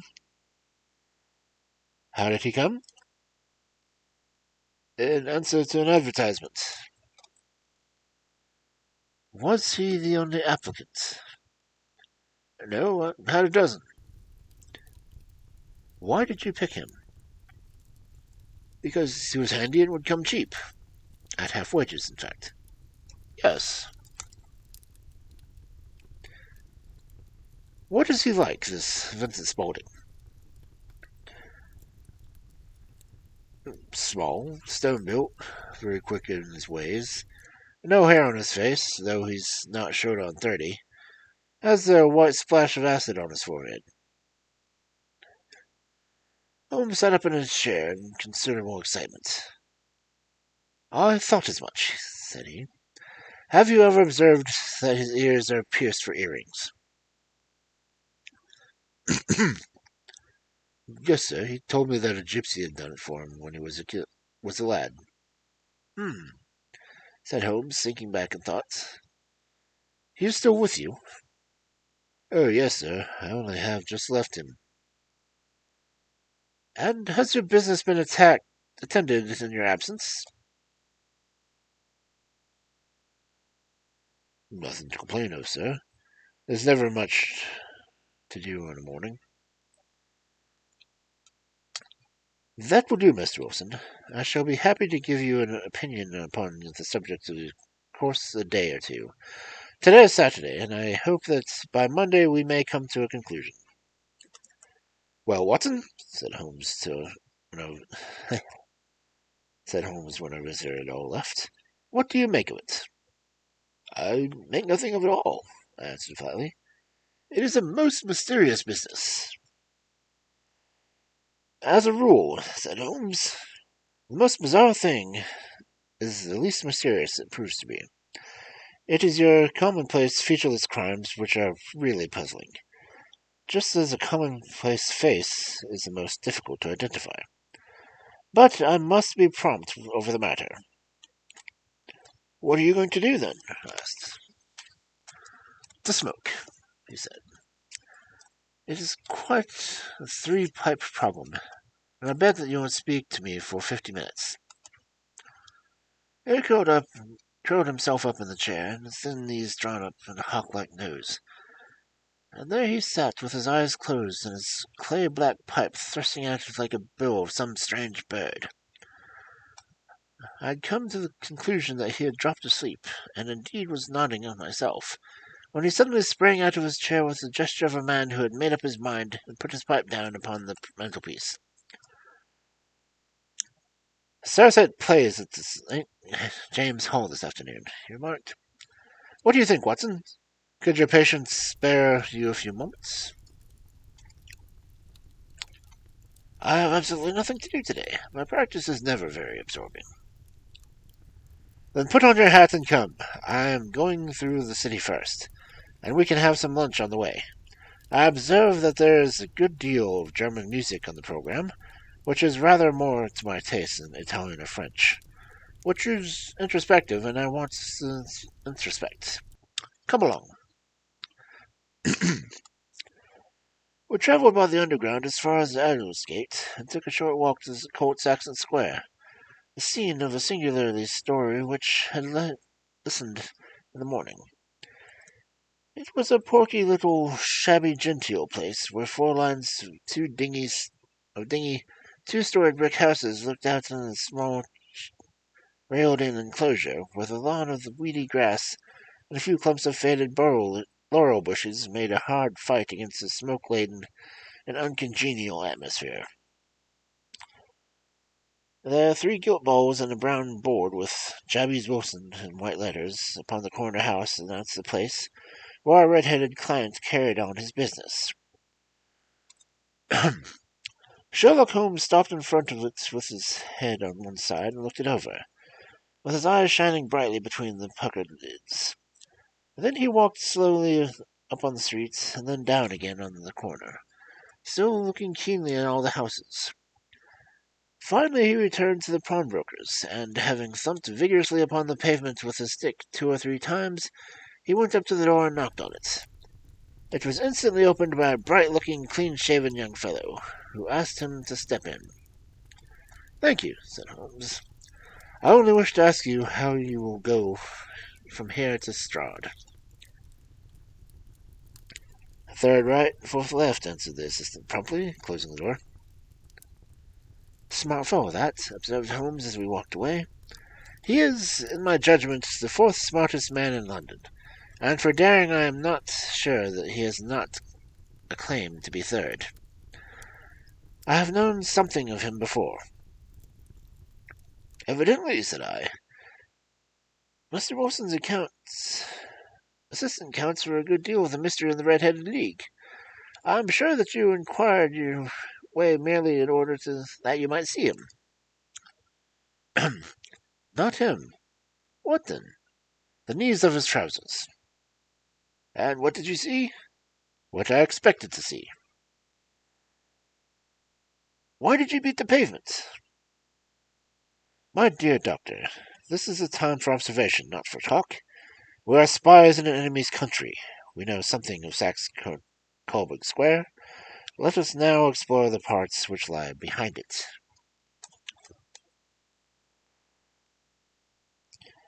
The road in which we found ourselves as we turned around the corner of some retired Coxswain Square presented a great contrast to it in the front of the picture does in the back.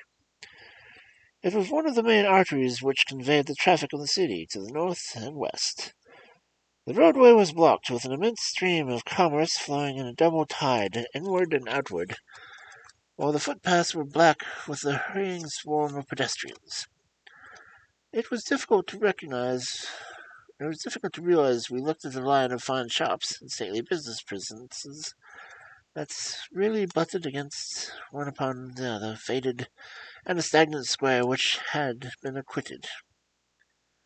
"Let me see," said Holmes, standing in the corner of the glancing along the line.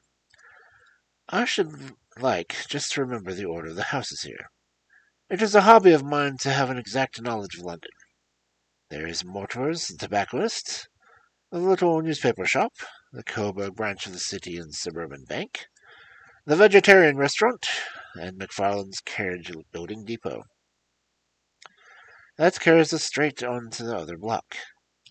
And now, Doctor, we've done our work, so it's time we had some play. A sandwich and a cup of coffee, and then off to the violin land, where all the sweetness and delicacy of the harmony, and there are no red-headed clients to vex us with their conundrums."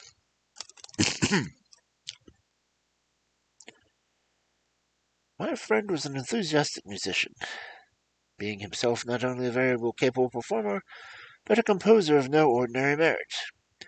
All the afternoon he sat in the stalls wrapped in the most perfect happiness, gently waving his long and thin fingers in time with the music, while his gently smiling face and his languid, dreamy eyes were unlike those of Holmes, the sleuth-hound. Holmes, the restless, keen-witted, and ready-handed criminal agent, as it was possible to conceive. In his singular character, the dual nature alternately asserted itself, and his extreme exactness and astuteness represented, as I have often thought, the reaction against the poetic and contemplative mood which occasionally predominated in him. The swing of his nature took from him extreme languor and devouring energy, and, as I well knew, he was never truly formidable as when, for days on end, he had been lounging in his armchair and mid his improvisations and black-letter editions. Then it was that the lust of the chase would suddenly come upon him, and that his brilliant reasoning power would rise to the level of intuition, until those who were unacquainted with his methods would look askance at him on the man whose knowledge was not that of other mortals. When I saw him that afternoon so enwrapped in that music at St. John's Hall, I felt that an evil time might be coming upon those whom he had set himself to hunt down.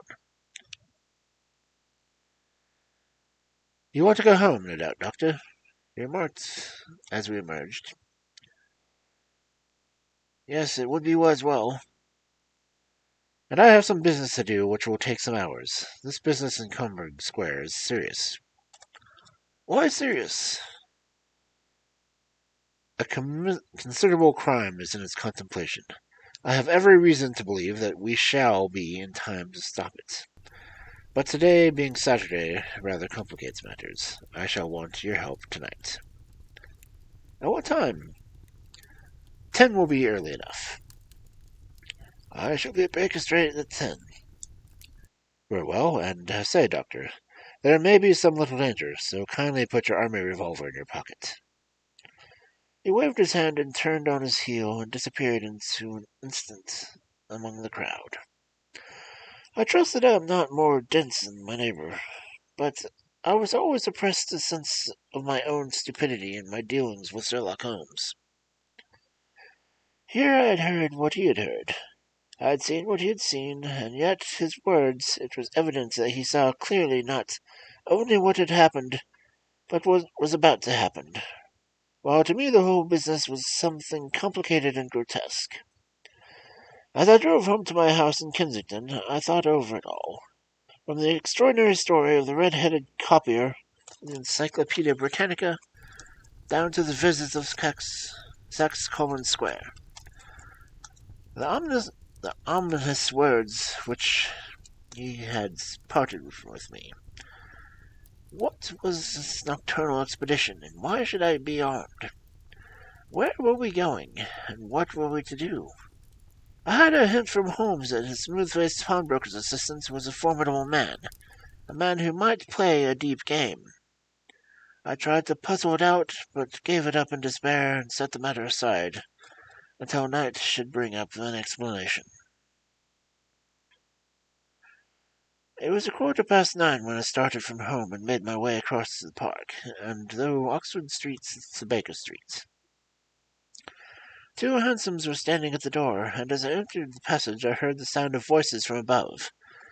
On entering this room I found Holmes in animated conversation with two men, one of whom I recognized as Peter Jones, an official police agent, and the other was a long, thin, sad-faced man with a very shiny hat and oppressively respectable frock coat. "Ah, our party is complete," said Holmes, buttoning up his pea-coat and taking his heavy hunting cap from the rack. "Watson, I think you know Mr. Jones of Scotland Yard. Let me introduce you to Mr. Merryweather, who is to be our companion in tonight's adventure." "We're hunting in couples again, Doctor, you see," said Jones in a consequential way. "Our friend here is a wonderful man for starting a chase. All he wants is an old dog to help him to do the running down." "I hope a wild goose chase may not prove to be the end of our chase," observed Mr. Merryweather gloomily. Yes, you may place considerable confidence in Mr. Holmes, sir," said the police agent loftily. "He has his own little methods, which are, if he won't mind my saying, a little too theoretical and fantastic. But he has the makings of a detective in him. But it's not too much to say that once or twice, as in the business of the Sholto murder and the Augur treasure, that he has been more nearly correct than the official force." "Oh, if you say so, Mr. Jones, it is all right," said the stranger to my indifference. "Still, I confess that I miss my rubber. It is the first Saturday night for 77 years that I have not had my rubber." "I think you will find," said Sherlock Holmes, "that you will play for a higher stake tonight than you have ever done yet, and that the play will be more exciting. For you, Mr. Merryweather, the stake will be some £30,000, and for you, Jones, it will be a man upon whom you wish to lay your hands." "John Clay, the murderer, thief, smasher, and forger. He's a young man, Mr. Merryweather, and he is at the head of his profession. And I would rather have my bracelets on him than any criminal in London. He's a remarkable man, is young John Clay. His grandfather was a royal duke, and he himself has been to Eton and Oxford. His brain is as cunning as his fingers, and though we meet signs of him at every turn, we never know where to find the man himself. He'll crack a crib in Scotland one week, raising money to build an orphanage in Cornwall the next. I've been on his track for years and have never set eyes on him yet. I hope that I might have the pleasure of introducing you tonight. I've had one or two little turns with Mr. John Clay, and I agree with you that he is the head of his profession. It is past 10, however, and quite time that we get started. So if you two will take the first hansom, Watson and I will follow the second. Sherlock Holmes was not communicative during the long drive, and lay back in the cab, humming the tunes which he had heard the afternoon. We rattled through the endless labyrinth of gaslit streets until we emerged in Farthington Street. We are close there now, my friend remarked. This fellow Merriweather is a bank director. I'm personally interested in the matter. I thought it would be well to have Jones with us also. He's not a bad fellow, though an absolute imbecile in his profession. He has one positive virtue. He is as brave as a bulldog and as tenacious as a lobster if he gets his claws upon anyone. Here we are, and there they are waiting for us. We had reached the same crowded thoroughfare in which we had found ourselves in the morning. Our cabs were dismissed, and following the guidance of Mr. Merriweather, we passed down a narrow passage and through a side door, which he opened for us. Within there was a small corridor, and each ended in a very massive iron gate. This also was opened, and led down a flight of winding stone steps, which terminated at another formidable gate.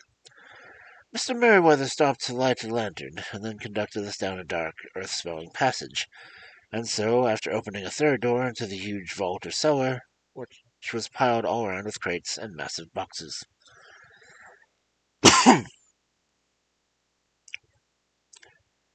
You are not very valuable from above, Holmes remarked as he held up his lantern and gazed about him. No, you from below, said Mr. Merriweather, striking his stick upon the flags which lined the floor. Why, dear me, it sounds quite hollow, he remarked, looking up in surprise. I must really ask you to be more quiet, said Holmes severely. You have already perilled the whole success of our expedition. Might I beg that you would have the goodness to sit down upon those boxes and not interfere? The soul of Mr. Merriweather perched himself on the crate, with a very injured expression on his face, while Holmes fell upon his knees upon the floor, and with the lantern and his magnifying lens began to examine minutely the cracks between the stones. A few seconds sufficed to satisfy him, and he sprang to his feet and put his glass in his pocket. We have at least an hour before us, he remarked, for they can hardly take any steps until the good pawnbroker is safely in bed.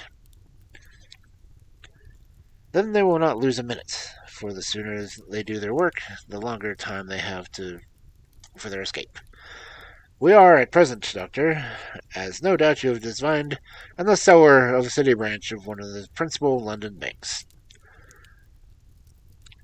Mr. Merriweather is the chairman of the directors, and he will explain to you that there are reasons why the more daring criminals of London should take a considerable interest in the cellar at present.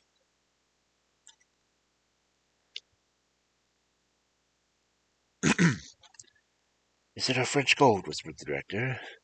We have had several warnings that an attempt have been made upon it. Your French gold? Yes, we had an occasion some months ago to strengthen our resources and borrowed that for the purpose of 30,000 Napoleons for the Bank of France. It has become known that we have never had occasion to unpack the money, and that is still lying in crates in our cellar. The crate upon which I sat contains 2,000 Napoleons packed between layers of lead foil. A reserve of bullion is much larger at present than is usually kept in a single branch office, and the directors have the misgivings upon the subject. Which is very well justified, observed Holmes. And now it is time that we arranged our little plans. I expect that within an hour matters will come to a head. In the meantime, Mr. Merriweather, we must put the screen over the dark lantern. And sit in the dark. I'm afraid so. I had brought a pack of cards in my pocket, and thought that if we were a partie carré, we might have our rubber after all. But I see that the enemy's preparations have gone so far that we cannot risk the presence of a light.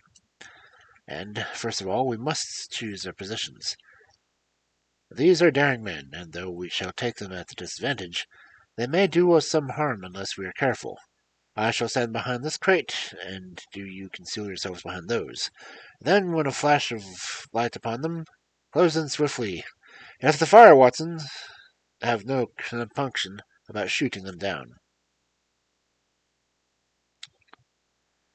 I placed my revolver cocked upon the top of the wooden crate behind which I was crouched. Holmes shot the slide across the front of his lantern and left us in pitch darkness. Such an absolute darkness as I had never before experienced. The smell of hot metal remained to assure us that the light was still there, ready to flash out at a moment's notice. To me, with my nerves worked up in the pitch of expectancy, there was something depressing and subduing about the sudden gloom, and in all the cold air the vault entered. "They have but one retreat," whispered Holmes. "That is back to the house into Saxe-Coburg Square. I hope that you have done what I asked you, Jones." "I have an inspector and 2 officers waiting at the front door." "Then we have stopped up all the holes, and now we must be silent and wait."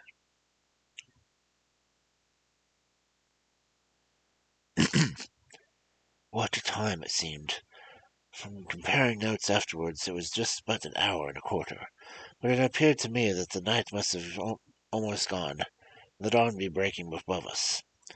My limbs were weary and stiff, for I feared to change my position, yet my nerves were worked up to the highest pitch of tension, and my hearing was so acute that I could not only hear the gentle breathing of my companions, but I could distinguish the deeper, heavier inbreathing of the bulky Jones from the thin, slighting note of the bank director. From my position I could look over the case in the direction of the floor. Suddenly my eyes caught the glint of light. It was the first of the lurid spark on the stone pavement. Then it lengthened out until it became a yellow line, and then without a warning or sound the gash seemed to open, and a hand appeared. A white, almost womanly hand which felt about to the center of the area of light. For a minute, one more hand, and with its rising fingers protruded from the floor. Then it was withdrawn as suddenly as it appeared, and all was dark again save a single lurid spark which marked the clink between the stones. Its disappearance, however, was but momentary. With a rending, tearing sound of one of the broad white stones turned upon over the side, left a square gaping hole through which streamed the light of a lantern. Over the edge there peeped a clean-cut, boyish face, which looked keenly about, and then, with a hand on the other side of the aperture, drew itself shoulder-high and waist-high until one knee rested upon the ledge. In another instant he stood at the side of the hole and was hauling after him a companion, lithe and small like himself, with a pale face and a broad shock of very red hair. "It's all clear," he whispered. "Have you got the chisel and the bags? Great Scott! Jump, Archie, jump, and I'll swing for it."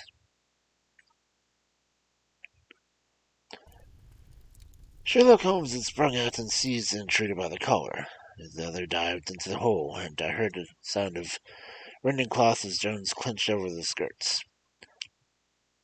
The light flashed upon the barrel of a revolver, but Holmes' hunting crop came down upon the man's wrist, and the pistol clanked to the stone floor. "It's no use, John Clay," Holmes said bluntly. "You have no chance at all." "So I see," I answered with the utmost coolness. "I fancy that my pal is all right, though I see you have got his tailcoat." "There are 3 men waiting for him at the door," said Holmes. "Oh, indeed. You seem to have done the very thing completely. I must compliment you." "And I you," Holmes answered. Your red-headed idea was very new and effective. You'll see your pal again presently, said Jones. I'm quicker at climbing down holes than I am. Just hold out while I fix the debris. I beg that you not touch me with your filthy hands, remarked our prisoner, as handcuffs clattered upon his wrists. You may not be aware, but I have royal blood in my veins. Have the goodness also, when you address me, always as Sir and please. All right, said Jones with a stare and the sneer. Well, would you please, sir, march upstairs so we can get you into the cab and carry your highness to the police station? That is better, said John Clay serenely. He made a sweeping bow to the three of us and walked quietly off in custody of the detective. Really, Mr. Holmes, said Mr. Merryweather, as we followed them from the cellar, I do not know how the bank can thank or repay you. There's no doubt that you have detected and defeated the most complete manner, one of which most determined attempts at bank robbery that has ever come within my experience.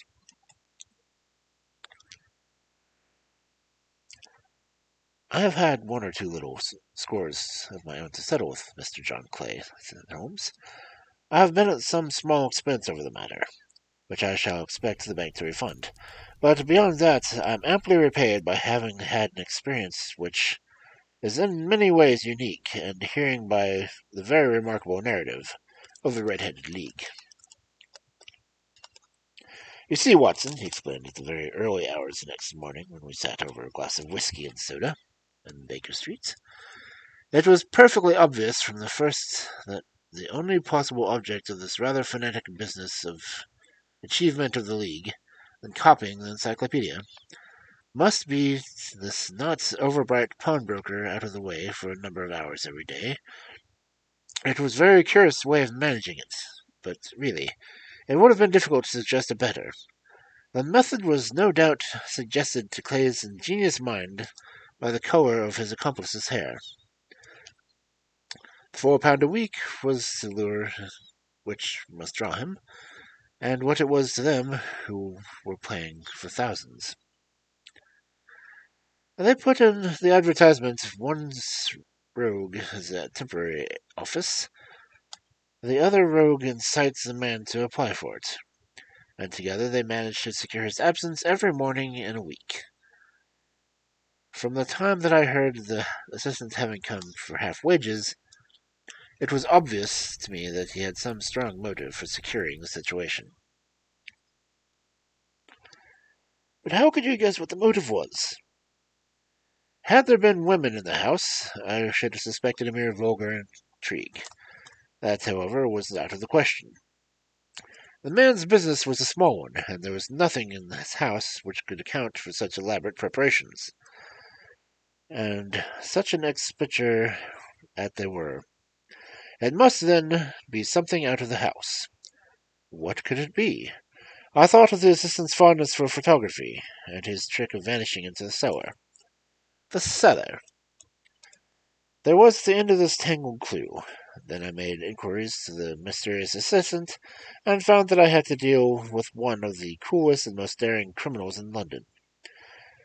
He was doing something in the cellar, something which took many hours a day for months on end. What could it be once more? I could think of nothing save that he was running a tunnel of some other building.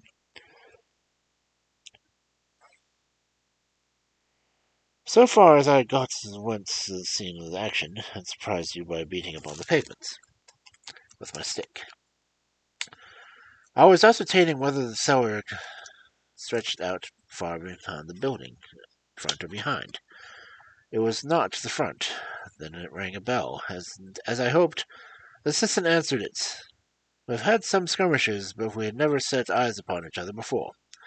I noticed the look on his face. His knees were what I wished to see. You must understand why I remarked by how worn, wrinkled, and stained they were. They spoke of those hours of burrowing, for only remaining point that they were boring for.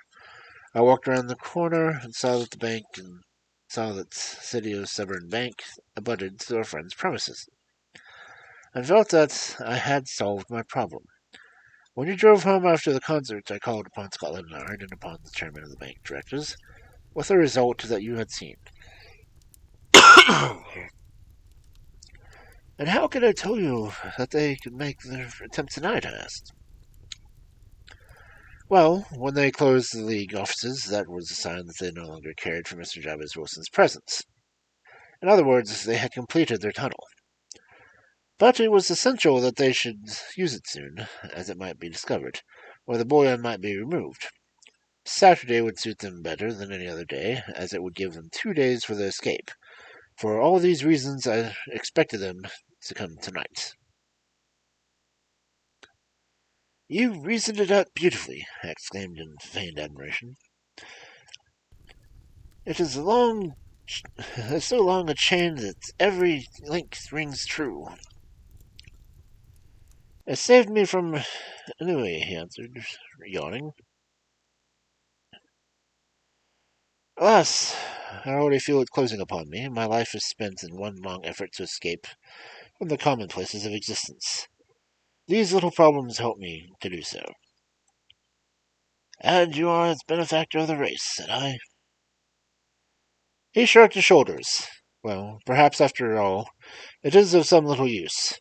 Le homme cicerone, now c'est trot. As Gustav Flaubert wrote, Dick George Sand.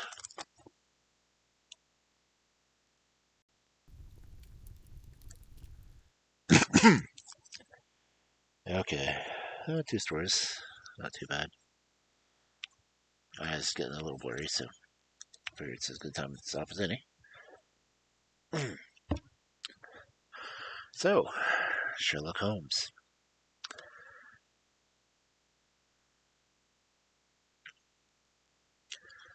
And now let's see who we have that we can raid.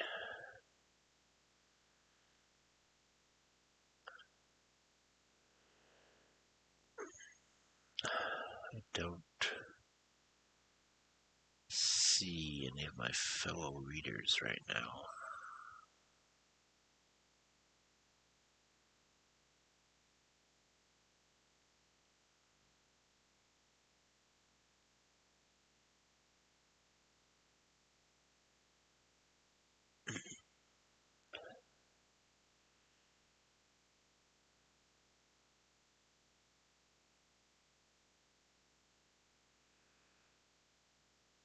Let's see.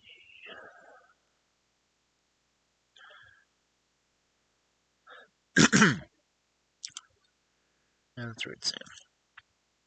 I do have a raid message. I still have not programmed the other one yet.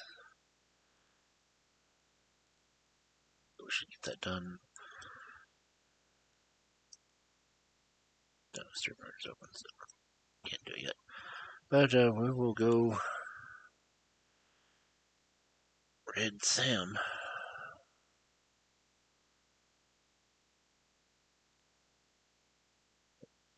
Double check just to make sure he's on.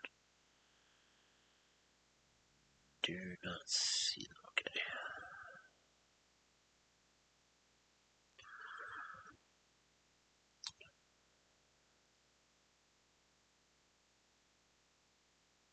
So, I'm gonna reach for my keyboard.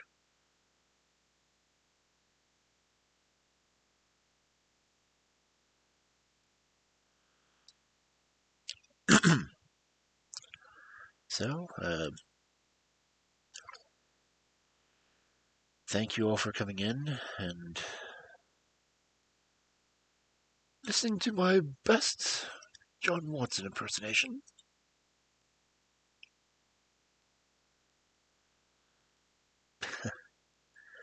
And we'll see you tomorrow when we get back into some fairy tales.